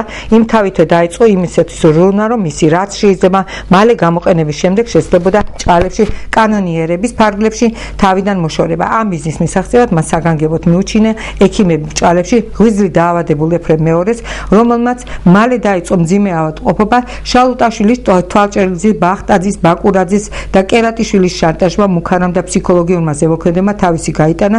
1971 წლის ბოლოს ეფრემ მეორე აიძულეს კერატიშვილი ბერად ეკურთხებინა. მღვდელ აკადემიკოს ვიქტორ შალამბერძის ჩვენებით, ექიმების ბრჭყალებში ჩარევით, რის გამო ეფრემ მეორის სიცოცხლე მალე ბეწვზე დაეკიდა, რამაც ძალიან შეაშფოთა კერატიშვილი. მას აწყობდა მხოლოდ ის, რომ ეფრემ მეორის თავის დროშე ბრჭყალებში მომკვდარი იყო ისე, რომ ბოლომდე ჰქონდა მის წინაშე მოხდილი ვალი. ამიტომ მან რჩეული მკურნალები დაახვია მას თავზე. ეფრემ მეორე რამოდენიმეჯერ სასწაულებრივად გადაურჩა სიკვდილს და ბოლოს ოდნავ მომჯობინდა და მოკეტა. ეს მომენტი ბიძინა კერატიშვილმა ხელიდან არ გაუშვა და შემოიკრიბა რა თავის გარშემო მოგთამული და თავის ძალაუფლებით აყვანილი არამზადები პახომი ობოლაძე, გიორგი ტერზიევი, გიორგი ჩაჩუა, ზინობი მაჟუკა, დავით მაკარიძე, ნინო ჯალიაშვილი, ექიმი მირიანაშვილი, პაშა ლანდია, ილია ჭეიშვილი, ტაისია ტორონჯაძე და სხვა. ილია ჭეიშვილი, ილია შიოლაშვილის დაუძინებელი მტერი თავიდანვე უდიდეს დახმარებას უწევდა ბიძინა კერატიშვილს. ყველაზე მძიმე ბოროტმოქმედებაშიც კი ილია ჭეიშვილი ადეკვატად მუშაობდა, მაგრამ იგი არაკად თილსინდისიერი აღმოჩნდა და მექდამეობის გულისათვის გასამართლებული და პატიმრობაში აყვანილ იქნა. შემდეგ იგი უეცრად გადაიქცა წმინდა ადამიანად, მოახერხა ეკლესიაში შესდომა, გახდა საპატრიარქოს იურის კონსულტი და ისევე როგორც საერო ცხოვრებაში, აქაც დანაშაულებრივ გზას დაადგა, იმ განსხვავებით, რომ არამზადების მიერ შექმნილ მისთვის ხელსაყრელ ატმოსფეროში მან ძველთან შედარებით გაცილებით უფრო მძიმე ბოროტმოქმედებანი ჩაიდინა. იგი ბიძინა კერატიშვილის მარჯვენა ხელი, მისი ყველა დანაშაულის უაქტიურესი წევრად იქცა. ამ საქმიანობის გულისათვის 1971 წელს ეფრემ მეორე მოიცილა იგი თავიდან და გააგდო ეკლესიიდან, მაგრამ კერატიშვილმა შეიკედლა და შეიფარა თავის ბანდაში ეს გამოუსწორებელი ბოროტმოქმედი. მალე გააფთრებული კერატიშვილის თავხედობამ, ბოროტებამ და სადიზმმა ყველა საზღვარს გადააჭერვა. ეფრემ მეორის ძმის ვლადიმერ სიდამონიძის ჩვენების თანახმად, პატრიარქის მძიმე ავადმყოფობის დროს იგი მოწმე გახდა კერატიშვილის წრეგადასული შანტაჟისა. იგი არც კი მორიდებია პატრიარქის მას და მისი თანდასწრები დაემუქრა ეფრემ მეორის. ბრჭყალები გახსნილია, პატრიარქო, თქვენმე ეპისკოპოსად მაკურთხებთ თუ არა? ბრჭყალები დახურულია. ეფრემ მეორემ დუმილით უპასუხა მას. ამის გამო გამძვინვარებულმა კერატიშვილმა მას თავხედურად შეჰყვირა. ბრჭყალები გახსნილია, თუ თქვენ ხვალვე არ მაკურთხებთ ეპისკოპოსად, თქვენი სიცოცხლე საფრთხის წინაშე დადგებაო. ბრჭყალები დახურულია. პატრიარქის ძმა წინ აღუდგა გაბოროტებულ კერატიშვილის საშინელ მუქარას, მაგრამ ეფრემ მეორემ შეაჩერა იგი და უთხრა. ბრჭყალები გახსნილია, ნუ ღელავ ძმაო, რას იზამ, ძლიანი ამაქვეყნისანი მაიძულებენ უკანონოდ ვაკურთხო იგი ეპისკოპოსად, მაგრამ იცოდეს, მაგ იუდამ ჩემი სიკვდილის შემდეგ მოვა ჟამი, როცა ყველა გაიგებს ამ ამბავს და პასუხს მოსთხოვს მას ამ ბოროტმოქმედებისათვისო. მალე 1972 წლის 2 აპრილს ბზობის დღესასწაულზე ავადმყოფობისაგან მძიმე კრიზისულ მდგომარეობაში მყოფი ეფრემ მეორე გადაიყვანეს სიონის ეკლესიაში და სკამზე მისვენებულს აიძულეს ეკურთხებინა ბიძინა კერატიშვილი ეპისკოპოსად. ამ კომედიას ესწრებოდნენ მისი მთავარი მომწყობი პირები, შალუტაშვილი, უშიშროების აგენტები, პახომი ობოლაძე, გიორგი ტერზიევი, ილია ჭეიშვილი, გიორგი ჩაჩუა და სხვა მრავალი ნაძირალა. ახლად გამოცხარ წმინდა მამას ბრჭყალებში გაიოს უკვე აღარ სჭირდებოდა ეფრემ მეორის პირიქით იგი მისთვის უკვე საშიში გახდა, რადგან მას შეეძლო ხალხისათვის გაემჟღავნებინა მისი დანაშაული და ამიტომ მან სასწრაფოდ მოწვეული თანამზახველები ექიმების ბრჭყალებში დახმარებით სასიკვდილო სარეცელზე მიაჯაჭვა იქი. მან ოსტატურად მოახერხა ამ სასურველ პირთაგან მისი სრული საიმედო იზოლაცია. არავინც არ გვიშვებდა 1972 წლის 2 აპრილიდან 7 აპრილამდე ეფრემ მეორესთან თვით დაახლოებულ პირებსაც კი. იგი ეფრემ მეორესთან უშვებდა მხოლოდ უახლოეს ნათესავებს, რომელთა მოსვლას განუწყვეტ უწევდა კონტროლს, უშვებდა ექიმებს ბრჭყალებში და თავის ხალხს, რომლებიც მას ეხმარებოდნენ. სხვებს კი საპატრიარქოს ეზოშიც კი არ უშვებდნენ. ვიქტორ შალამბერძის თქმით, ბიძინა კერატიშვილის გააფთრებული წინააღმდეგობის მიუხედავად, ილია შიოლაშვილმა და სინოდის სხვა წევრებმა მიმართეს შალუტაშვილს, დასწრებოდა საპატრიარქოს განძეულის აღწერას და დალუქას, მაგრამ მან წაიყულა თავი. მაშინ შედგა სინოდთან არსებული კომისია, რომელსაც სასწრაფოდ აღწერა და დალუქა და დაბირდა საპატრიარქოს საგანძური. ამის საპასუხოდ კერატიშვილმა გადაწყვიტა თავისი დამქაშების დახმარებით გაეტეხა პატრიარქის საანდერძო სეიფი, რათა გაეგო თუ ვინ იყო თუ ვინ იყო თანამოსაყდეთ დატოვებული ამ საქმეში მან გადაწყვიტა მოქთამით ჩაერთრია ეფრემ მეორის ძმისშვილი კარლო სიდამონიძე, რომლის ჩვენების მიხედვით კერატიშვილმა და ობოლაძემ მას თხოვეს მონაწილეობა მიიღო საანდერძო სეიფის გატეხვაში და იმ შემთხვევაში თუ ანდერძის თანახმად თანამესაყდე დატოვებული იქნებოდა შიოლაშვილი, დაეხიათ და სხვა შეედგინათ. კარლო სიდამონიძე წინააღმდეგ გამოუძიმეს დანაშაულს და მტკიცედ განაცხადა, რომ მას არავითარი უფლება არ ჰქონდა ჩარეულიყო ამ სამარცხვინო ამბავში, რადგან კანონის თანახმად მხოლოდ სინოდის წევრებს აქვთ ამის უფლება. ერთად გახსნან საანდერძო სეიფი და ხალხს თანამოსაყდეის ვინაობა აცნობონ. ამის საპასუხოდ მან თავხედურად მიუგეს. ბრჭყალები გახსნილია. ჩვენ ხელს არ გვაძლევს ეს ამბავი, რადგან თუ თანამოსაყდეც და შემდეგ პატრიარქად ჩვენ შიოლაშვილი გავიდა, იგი ჩვენ ყველას გამოგრეკავს ეკლესიებიდან, რაც ჩვენ რა თქმა უნდა არ გვაწევს და თუ დავით დევდარიანია დატოვებული, ჩვენ მას ადვილად მოუვლით. გამოვიყენეთ და მერე მოვიშორებთ თავიდან და ბოლოს არავისი არ არის დატოვებული ანდერძი. მაშინ თანამოსაყდე კერატიშვილი უნდა გავიყვანოთ. ამის ჭალები დახურულია. ამას გარდა კერატიშვილი ყოველგვარი ცერემონიალის გარეშე შეეცადა კარლო სიდამონიძე დაეყოლიებინა და მოექთამა იმისთვის, რომ მოწმე დაზგომოდა მას იმ ამბავში, თითქოს პატრიარქის მიერ იყო მისთვის ნაჩუქარი. სინამდვილეში კი მის მიერ მოპარული ფასდაუდებელი პატიოსანი ქვებით შემკული და ოქროვერცხლით მოჭედილი საპატრიარქო კვერთხი, მიტრა, ოქროს დიდი ჯვარი და სხვა უძვირფასესი ნივთები. ეფრემ მეორის ძმისშვილი ძლიერ აღშფოთდა ამ თავხედურმა გაუგონარმა მოთხოვნამ და კისრის ტეხით გამორეკა ისინი თავის სახლიდან ქუჩაში. ბრჭყალები გახსნილია შეურაცხყოფილი წმინდა მამები, ბრჭყალები დახურულია საშინელი ლანძღვა-გინებითა და მუქარით გაშორდნენ იქაურობას. უკაცრავად.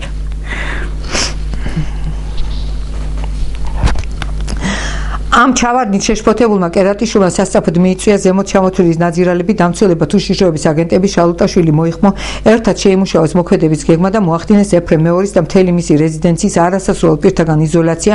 მან ხელში ჩაიგდო საპატრიარქოს ყველა ოთახებისა და სეიფების გასაღებები.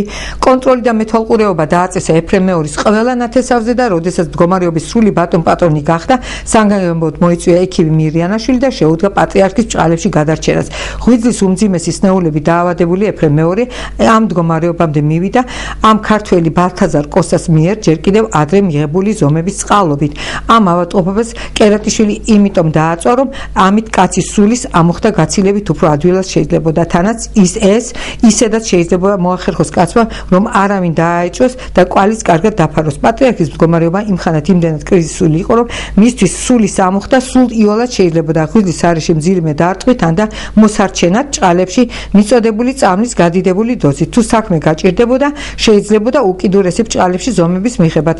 მისთვის ახლა ყველაზე უფრო მთავარი იყო არამკითხე ბრჭყალებში მოწვევის თავიდან მოშორება და კვალის პირწმინდა დაფარვა. საბედნიეროდ, როგორც ყველა უმძიმესი დანაშაულის ჩადენის დროს, აქაც ისე მოხდა, რომ მიუხედავად კერატიშვილის ყველა ცდისა, მაინც დარჩა ბევრი ერთი შეხედვით თითქოს უმნიშვნელო და შეუმჩნეველი, მაგრამ საკმაოდ ბევრის მეტყველი და ამ დანაშაულის გამხსნელი ბევრი ფაქტი. კერატიშვილმა ზემოთ ჩამოთვლილ მოქმედად დახმარებით გატეხა საპატრიარქო განზეული სეიფი ეფრემ მეორის სიკვდილის ღამეს. პატრიარქის ძმისშვილმა ამის შესახებ ეფრემ მეორის გარდაცვალების გამო ივერიაში ბრჭყალებში მოწყობილი ბანკეტის შემდეგ მე და გაგი მოსეშვილს გვითხრა, რომ ბიძინა კერატიშვილი 1972 წლის 2 აპრილიდან განსაკუთრებით ეფრემ მეორის სიკვდილის წინ გამწარებული ეძებდა ეტყობა ფულს და ძვირფასეულობასო. ყველაფერს ინჯავდაო, ათვალიერებდა, ხშირად ვითომ შემთხვევით კედელს კვერცხს სურტყავდა, ეტყობოდა განძის საიდუმლო სეიფს ეძებდაო. საგანძურის გატეხვასთან დაკავშირებით ბიძინა კერატიშვილმა სასწრაფო დეპეშით საგარეჯანო გამოიძახა ძმა, რომელიც უმალვე ჩამოვიდა მანქანით თბილისში ამ დანაშაულში დახმარების გასაწევად. მოწვეების დაკითხვის დროს ერთ-ერთმა კერძოდ ფაილოძემ განაცხადა, რომ ეს დეპეშა კიროვის რაიონის პროკურორის მოადგილე დავით ქორიძესთან არის, რომელმაც ძიების დროს აღმოაჩინა იგი ფოსტა ტელეგრაფში. ამ მოწვის თქმით, მხილებულ იქნა კერატიშვილის ერთ-ერთი უახლოესი თანამონაწილე, ბოროტმოქმედი ნინო ჯალიაშვილი. ფაილოძის პირადი ინიციატივით ხელზე გატანილი უწევით მოახერხა კახეთის შორეული სოფლიდან ბოდბე ფანიანიდან ნინო ჯალიაშვილის ჩამოყვანა და მახულ გონივრული მოქმედებით დავით ქორიძის წინაშე გამოტეხა. ამ მოწვის თქმით, ნინო ჯალიაშვილმა აღიარა, რომ სეიფის გატეხვის შემდეგ კერატიშვილის ბრძანების თანახმად საპატრიარქოდან პირველად 2 ჩემოდანი განძი გაიტანეს მისთვის უცნობ ბრჭყალებში რუსებს, რომლებიც ვიქტორ შალამბერდისა და ავთო სამხარაძის თქმის სინამდვილეში შალუტაშვილისა და თვალჭერძის მიერ გამოგზავნილი აგენტები იყვნენ. მოწვეების თქმით, ნინო ჯალიაშვილმა ბრჭყალები გახსნილია ყოველი შემთხვევისათვის ბრჭყალები დახურულია, ჩაიწერა და დაიმახსოვრა ამანქანის ნომერი. მეორეჯერ 2 ჩემოდანი განძი, რომელიც ბოროტმოქმედი მღვდლების წილი იყო, ბიძინა კერატიშვილის ბრძანებით გამოიტანა გიორგი ტერზიევმა, რომელმაც გაიტაცა და გადამალა იგი. ვიქტორ შალამბერდისა და ავთანდილ სამხარაძის ჩვენებით განძის გატაცების შემდეგ კერატიშვილმა ხელში ჩაიგდო ილია შიოლაშვილის მიერ მოწვეული სინოდის წევრთაგან შემდგარი განძის აღწერი კომისიის დასწრა აღწერილობა და ამოიღო იქიდან შიოლაშვილისა და შალამბერდის გვარები, რითაც მოუსწრო მათ საშუალება დაემტკიცებინათ, რომ ნივთები იყო გატაცებული სეიფიდან. ამის შემდეგ ბიძინა კერატიშვილმა თავისი ხელით ამოხია განძის აღმოცხველი ისტორიული დავთის ის ფურცლები, რომლებშიც აღნიშნული იყო მის მიერ გატაცებული ძვირფასეულობა. ამით იგი შეეცადა მთლიანად წაეშალა დანაშაულის კვალი, მაგრამ საბედნიეროდ მოწვევებმა, მათ შორის ავთანდილ სამხარაძემ, რომელიც შეუმჩნევლად თვალყურს ადევნებდა მათ ბოროტმოქმედულ საქმიანობას, ნახა ამ ამოხეული ფურცლების ნახევები და ნარჩენები. ავთო სამხარაძემ გულმოდგინედ გამოიწია ეს ამბავი და მეტად ძვირფასი მასალები შეაგროვა ბოროტმოქმედთა სამხელად. შემდეგ კერატიშვილმა გატეხა საანდერძო სეიფი, დახია პატრიარქის საანდერძი, რომლის თანახმად როგორც მოწვევები ვარაუდობდნენ თანამოსაყდე შიოლაშვილი უნდა ყოფილიყო და თავისი ხელით შეადგინა ყალბი ანდერძი, რომელსაც ხელი მოაწერა ეფრემ მეორის მაგივრად, მის წერას მსგავსებული კალიგრაფიით და თავის ხელით მქონე ბეჭედი დაარტყა.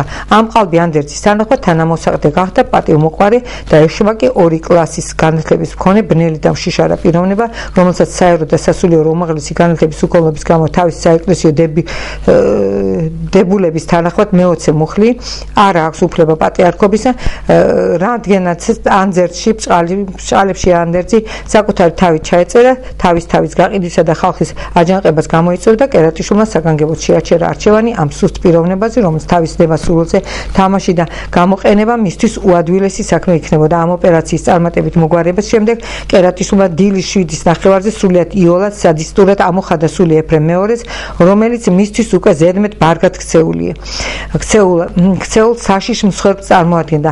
პირველი სიტყვა, რაც კი გავიგონე მღვდელთ აკადემიკოს ვიქტორ შალამბერდისგან ამის შესახებ იყო ბრჭყალები. ეფრემი კი არ მოკვდა, მოკლეს, ბრჭყალები დახურლია. მე რომ ვკითხე, ვიზე ჰქონდა ეჭვი, მითხრა რომ არ არის საჭირო ამ ამბის გახმაურება, თორემ გაგვიგებენ და მოკლავენო. როცა მე არ მოვეში და ჩავაჯინდი, მომიყვა ეს ზემოთ აღწერილი ამბავი. ეფრემ მეორის სიკვდილისთანავე კერატიშვილი დაუკავშირდა წინვე გაფრთხილებულ და მოსყიდულ ქართველიერის დაუძინებელ და შენიღბულ მტერს, რუსეთის პატრიარქის მიერ საგანგებოდ დარიგებულ აგენტ ზინობი მარჯუგას, რომელიც უმალ გაჩნდა საპატრიარქოში და კერატიშვილის დევდარიანისა და მათი დამქაშების, თვალჭერძის, ბახტაძის, ბაკურაძის და აგენტების დახმარებით გახსნეს ბრჭყალებში საანდერძო სეიფი და ეფრემ მეორის ანდერძის ბრჭყალებში თანახმად თანამოსაყდე დავით დევდარიანი აღიარეს. დავით დევდარიანმა მადლიერების ნიშნად ამ ოპერაციის ბრჭყალებში მონაწილე ყველა დიდი და პატარა ბოროტმოქმედი გულუხად დააჯილდოვა ძვირფასი ძღვენითა და უთვალავი ფულით. ამის შემდეგ ბოროტმოქმედებმა განზა ატეხეს პანიკა, ვიღაცა საპატრიარქო საგანძური გაუტეხია და გაუცარცოსო და მყისო ეს მძიმე დანაშაული თავიანთ მოწინააღმდეგე მღვდლებს დააბრალეს. კერატიშვილმა სასწრაფოდ აცნობა ამის შესახებ მის ფარულ თანამონაწილეს, საეკლესიო საქმეთა რწმუნებულ შალუტაშვილს. ის სასწრაფოდ გამოცხადა საპატრიარქოში და ამ უმაგალითო დანაშაულით ბრჭყალებში აღშფოთებული და გაოცებული ბრჭყალებში, ასევე ბრჭყალებში საქმიანად დატრიალდა ბრჭყალები დახურლია, სასწრაფოდ აღწერა სეიფში დარჩენილი ძვირფასეულობა და დალუქა. ვიქტორ შალამბერდის თქმით, როცა მან საგანძური ნახა, გულზე შემოეყარა, ყველა უძვირფასესი განძი ეტყობა სპეციალურად გადაარჩიეს, შეაფასეს და გაიტაცეს, ხოლო სეიფში შედარებით უმნიშვნელო ღირებულების ძვირფასეულობა ჰქონდა დატოვებული მძარცველებს. მისი თქმით, განძის აღმოსვლელ დავთარში სწორედ ის ფურცლები იყო შერჩეული და ამოხეული, რომლებზეც ყველაფერი ყველაზე უძვირფასესი განძი იყო აღნიშნული. 1072 წლის 6 აპრილს ღამით და 7 აპრილს დილით ყველა ამ უმძიმეს დანაშაულს მარტო ერთი კაცი ვერ ჩაიდინდა. აშკარა იყო, რომ ამ ბოროტმოქმედებაში მონაწილეობა და წინასწარ კარგად მომზადებული არამზადების მთელი ბანდა. რაც შეეხება შალუტაშვილსა და მისი აგენტების მოღვაწეობას ბრჭყალებში, გატეხილი და გაძარცვული სეიფის ბჭყალებში შემოწმების შემდეგ მან შეგნებულად ყოველნაირად მიაფუჩეჩა და მიჩქმალა ეს საქმე და ზემოთ ჩამოთვლილი და ხელოვნებული აგენტების დახმარებით მოსპო ბევრი მატერიალური დამამტკიცებელი მასალები, ფაქტები და კვალის პირწმინდა წაშლილით შეეცადა წაშალა კიდეც, მაგრამ კვალი მაინც დარჩნენ მოწმეებით, სწორედ ამიტომ თვალჭრელიძემ, ბახტაძემ, ბაკურაძემ და შალუტაშვილმა კერატიშვილის დასაცველად ცავად უმალ მოაგვარეს თავისი დაგეშილი აგენტები, რომელთა დახმარებითაც ხელად მიაჩუმეს და გარეკეს. არამზადა ბჭყალებში ფანატიკოსები, ბჭყალები დახურულია, მოქალაქეები და მორწმუნეები. რამდენჯერმე მოხდა ისე, რომ აგენტებმა მეც გამაგდეს სიონის ტაძრიდან. ბჭყალებში სულიერი მამის ბჭყალში სიკვდილით დამგლოვიარებულმა ბჭყალებში კერატიშვილმა თანამონაწილეებს ფარველებისა და აგენტების დახმარებით ბჭყალებში თავს იდვა პატრიარქის უკანასკნელი პატივისცემა ბჭყალები დახურულია და მშვიდობიანად მიაბარა იგი მიწას.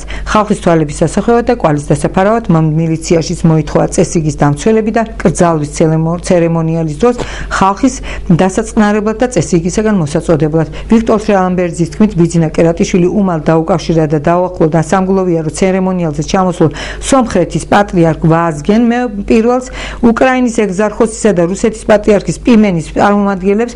მან მოახერხა მათთვის დაეახლოებინა დავით დევდარიანი, რომელიც მათ გააცნო როგორც მომავალი პატრიარქი. ამ ეშმაკმა და გაქნილმა დიპლომატებმა ხელად აუღეს ალღო ამ სიტუაციას და ყოველგვარი დახმარება აღუთვეს და გაუწიეს კიდეც. მათი ვერაგული მიზნებისათვის ზედგამოჭრილ დევდარიანს საპატრიარქო ტახტზე ასვლაში დავით დევდარიანმა არ დააყოვნა და მადლობის ნიშად ვაზგენ პირველს თანხმობა განუცხადა და შეპირდა საქართველოში 4 სომხური ეკლესიის გახსნას. პიმენი ხალხს კი ავტოკეფალიის უარყოფისა და ქვეშევრდომობაში შესვლის იმედი მისცა. ამ მძიმე და რთულ სიტუაციაში პატრიოტი მორწმუნეები და მოქალაქეები მიხვდნენ თუ რა დიდი საფრთხე შეექმნა ქართულ ეკლესიას და ენერგიულად წინააღმდნენ კერატიშვილსა და დევდარიანს. ამ კრიტიკულ სიტუაციაში ცეკას პირველ მდივანი ვასილ პავლესძე ჟავანაძის ცოლს უკაცესი ბრძანებითა და საგანგებო დავალებით დაცვის უფროსი თვალჭრელიძე, ბახტაძე, ბაკურაძე და შალუტაშვილი პირადად ხელმძღვანელობდნენ კერატიშვილისა და დევდარიანის დაცვის უზრუნველყოფას. მათმა აგენტებმა ადვილად მოახერხეს ხალხის დაშინება, გაჩუმება, დასჯა და გარეკვა. შანტაჟითა და სამსახურიდან გაგდების შიშით და ეკლესიაში შესვლისათვის დაჭერით და პრესაში, რადიოსა და ტელევიზიაში გამოჩენებით, რაც საქართველოს საბჭოთა სოციალისტური რესპუბლიკის კონსტიტუციის 137 სტატიის უხეში და მოძალადეობრივი დარღვევა. ეს ხდება მაშინ, როდესაც თვითონ უხეშად დარღვევან კონსტიტუციის 136, 154 სტატიებს, ცისის სამართლის 186, 187, 189, 205, 206, 94, 96, 194 მუხლებს, რისთვისაც საბჭოთა კავშირის ყველა მოქალაქე განორჩეულად თანამდებობისა და წოდებისა ერთიორად აგებს პასუხს მართლმსაჯულების წინაშე. სწორედ ამ ზემოთ ჩამოთვლილი ხალხის დახმარებით კერატიშვილმა და დევდარიანმა თავისი დამქაში ბოროტმოქმედებისაგან შეადგინეს წმინდა სინოდი ბჭყალებში და 1072 წლის 2 ივლისს მოაწყვეს მე-11 საეკლესიო კრება, რომელზედაც კათოლიკოს პატრიარქად არჩეულ იქნა მიტროპოლიტი დავით მეხუთე დევდარიანი. ეს სამარცხვინო კრება როგორც უნდოდათ ისე წარმართეს დამნაშავეებმა და მათმა მფარველებმა, თვალჭრელიძემ, ბახტაძემ, ბაკურაძემ, შალუტაშვილმა, რომელიც თავის მხრივ ხელმძღვანელობდა უზენაესი ძალაუფლებით მფარველობდა ცეკას პირველი მდივანის ვასილ პავლესძე ჟავანაძის ცოლი. გათამამებულმა კერატიშვილმა და მისმა დამქაშებმა და მფარველებმა აბუჩად მასრად აიგდეს მთელი ქართველიერი, რაც მოეპრიანებოდა და როგორც აწყობდათ, ისე იქცეოდნენ და მოქმედებდნენ. ბოროტმოქმედთა ამ ბანდის მაფიის ყველა წევრი ორგანულად ვერ იტანდა პატიოსან კეთილშობილ, კეთილსინდისიერ და პატრიოტ ადამიანებს. მათ სურდათ ეკლესიებში, სემინარიაში, მრევლში და მორწმუნეებში ყოფილიყო მათი მსგავსი არამზადები, რომელიც სიამოვნებით დათანხმდებოდნენ მათთან თანამშრომლობასა და მათი ნებასურვილის უხმო და უყურპოვნად შესრულებას. რაც შეეხება პატიოსან მღვდლებს, სემინარისტებს, მრევლს, მორწმუნეებს და ეკლესიაში მოსიარულე მოქალაქეებს, ზოგიერთ მათგანს ნამდვილი რბევა და შანტაჟი, ფარული და აშკარა მუქარა და დევნა დაუწეს. სხვები კი აიძულეს გარეულიყვნენ ჭუჭყიან საქმეებში და გააჩუმეს ფანატიკოს მორწმუნეებს. ისინი დღე და ღამ უჩიჩინებდნენ სახარებაში წერია ბჭყალებში, ცოდებისათვის ნუგანი კითხავს სხვას, ანდა არა აღუდგე ბოროტებასო, ისინი როგორც აწყობდათ, ისე განმარტავდნენ სახარების ციტატებს და ღვთისმსახურის შიშით ჩაუნერგეს მათ, რომ მთავარია მუდამ ლოცულობდნენ, მარხულობდნენ და ზიარებას ღებულობდნენ, რაც შეეხება ამ ქვეყნიურ ცხოვრებას, ბოროტმოქმედებასა და ცოდა დანაშაულებას, მათ წინააღმდეგ აღდგომას, განკითხვასა და განსჯას, ღვთისმსახურის შიშით უგრძალებდნენ მსგავს ქმედებას, მათ შეგნებულად გახადეს ისინი ყველაზე ამ ქვეყნიურები მეგობრისადმი გულგრილნი, უინიციატივონი, ხოლო ლოცვა კურთხევაზე გადამკვდარი ეგოისტური და მონური სულის ადამიანებად. რაც შეეხება ძველი სინოდის პატიოსან წევრებს, მათ ნამდვილი ომი გამოუცხადეს. კერატიშვილმა ყველაფერი გააკეთა პატიოსანი ხალხის გასანადგურებლად. ესე იგი დავით დევდარიანთან ერთად მან მოხსნა სემინარიის რექტორობიდან გაათავისუფლა რექტორი, სემინარის რექტორი განთავისუფლა, აიძულა გაქცეულიყო თავის გადასარჩენად. შემდეგ მის ასევე მომხრეებსა და მოსწავლეებს და შავთეში დააყენა. მე როგორც ქართული ეროვნული ხუროთმოძღვრების ისტორიკოსი ხშირად დავდიოდი ხოლმე სვეტიცხოვლის ტაძარში და ხშირად შესწებიორ თუ რასაშინელ მდგომარეობაში აყენებდნენ ხოლმე სვეტიცხოვლის მოდელ აკადემიკოს ვიქტორ შალამბერიძეს, კერატიშვილის მიერ შერჩეული უშიშროების აგენტები, ჯაშუშები და ბნელი პიროვნებები. ზოგჯერ წონასწორობიდან გამოსული ვიქტორ შალამბერიძე იქამდე იყო ამჯალათებთან ნერვებისაგან მოშლილი და გამძვინვარებული, რომ მართლაც საქმეზე მისულ მოქალაქეებსაც უყიროდა ხოლმე. მომშორდით თავიდან თუ არა და მოდით ბარიღამ და სულთლად გამომწოვეთ სისხლი და მომკალითო ბრჭყალები დახურულია. თავდაპირველად ვიქტორ შალამბერიძე ვაჟკაცურად, ენერგიულად და უშიშრად ებრძოდა ამ ბოროტ მოქმედებს. მაგრამ ბოლოს როგორც კერატიშვილმა ყველა შემოაცალა ერთგული და თავის დამქაშთა გარემოცვაში და იზოლაციაში მოხვდა იგი ფსიქოლოგიური ზემოქმედებით, შანტაჟით, მუქარით და წვალების გამოყენებით თანდათან მოტეხა, დააშინა, დაიმორჩილა და დაიმონა იგი. მალე აიძულა იგი მომხვეჭილობა, მექთამეობა, მაქინაციებში მონაწილეობა მიიღო და მოგებული თანხიდან ის დიდი ნაწილი მისთვის მუდმივად ეხადა ხოლმე. ბოლოს იქამდე მიიყვანა იგი, რომ აიძულა ზარზე იმით შეხვედესა და მარიონეტივით როგორც უნდოდა ზარზე იმით შეხვედას და მარიონეტივით როგორც უნდოდა ისე ათამაშებდა მას. ხანდახან იგი უმწევოდ გაიბრძოლებდა, მაგრამ ისე ჰყავდა გამოჭერილი მას, რომ ისე ეუფლებოდა კერატიშვილის დანაშაულებრივ ეფლობოდა კერატიშვილის დანაშაულებრივ ჭაობში. ბოლოს შალამბერიძემ სულ მიატოვა სემინარიის ლექტორობა, თბილისში ბინა იყიდა და იქ გადავიდა საცხოვრებლად, ხოლო სვეტიცხოვლის პატრონობა, შემოსავალი და მრევლის მბრძანებლობა კერატიშვილის ხელში გადავიდა. რადგანაც გაჭირვების დროს ხშირად ვამხნევებდი და მხარში ვუდიოდი ხოლმე შალამბერიძეს, მას ძალიან უყვარდი და ყველაზე მეტად მენდობოდა ამ ქვეყნად. იგი გრძნობდა თავის სისუსტის გამო მტერთან ქედის ხრის დანაშაულს, რომ შადიოდა და ხშირად მეუბნებოდა ბრჭყალები. მე უკვე წყალწაღებული, დამარცხებული კაცი ვარ. მე მაიძულეს ასეთად გახდომა. წინააღმდეგ შემთხვევაში ცოლშილიანად ამომწყებდნენ და გამანადგურებდნენ. იცოდე, მე თუ რამე მომივიდა, კერატიშვილისა და მისი ხალხის გაკეთებული იქნება ეგ საქმე და დროება თუ შეიცვალა, არ შეარჩინო იცოდე მათ ჩემი სისხლი, ბრჭყალები დახურულია. შალამბერიძემ დაწვრილებით მიამბობ კერატიშვილისა და მისი დამქაშების ყველა ბოროტმოქმედებათა საიდუმლო. მე დიპლომის სვეტიცხოვლის ხუროთმოძღვრების ისტორიის შესახებ დავწერე და დავიცავი. ამიტომ 1972-13 წლებში თვეობით ცხოვრობდი, ანდა სტუმრად ჩავდიოდი შალამბერიძესა და ზურაბ ცხვარაძესთან. ამ ხნის განმავლობაში შალამბერიძემ თანდათან შემაგროვებინა და გადმოცა კერატიშვილისა და მითი თანამონაწილეების დანაშაულებათა ფარდი, სამხდელი და მამხილებელი ფაქტები. კერატიშვილს აშკარად არ სიამოვნებდა ჩემი ასეთი დაახლოება. მას მუდამ ეშინოდა ჩემი, ალბათ გრძნობდა, რომ მისი მომხრე არ ვიყავი, ამიტომ პატრიარქს ააგრძალვინა ჩემი სემინარიაში გამოჩენა სტუმრობა. იგი მუდამ თვალყურს ვადევნებდა და ხან ერთ ხან მეორე ჯაშუს მოიგზავნიდა ხოლმე. ოფიციალურად იგი ყოველთვის ჩემდამი ბრჭყალებში, კეთილგანწყობილის ბრჭყალებში ნიღაბს იკეთებდა. ვიქტორ შალამბერიძისგან მასალების, ჩვენებების, შეგროვებისა და ჩაწერების გარდა ვიწერდი და ვკრებდი მოწვევების, ჩვენებების და განუწყვეტლივ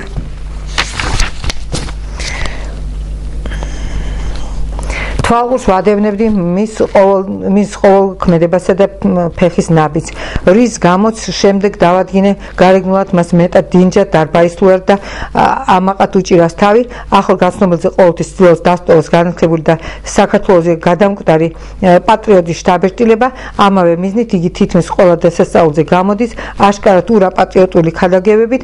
ასეთია მისი გარეგნული ნიღაბი სინამდვილეში. იგი უკიდურესად თავხედი, პატივმოყვარე, ვერაგი, ყოფურად გარყვნილი, დაუნდობელი და რაღაც მანიაკურ დემონური ბოროტი ადამიანია.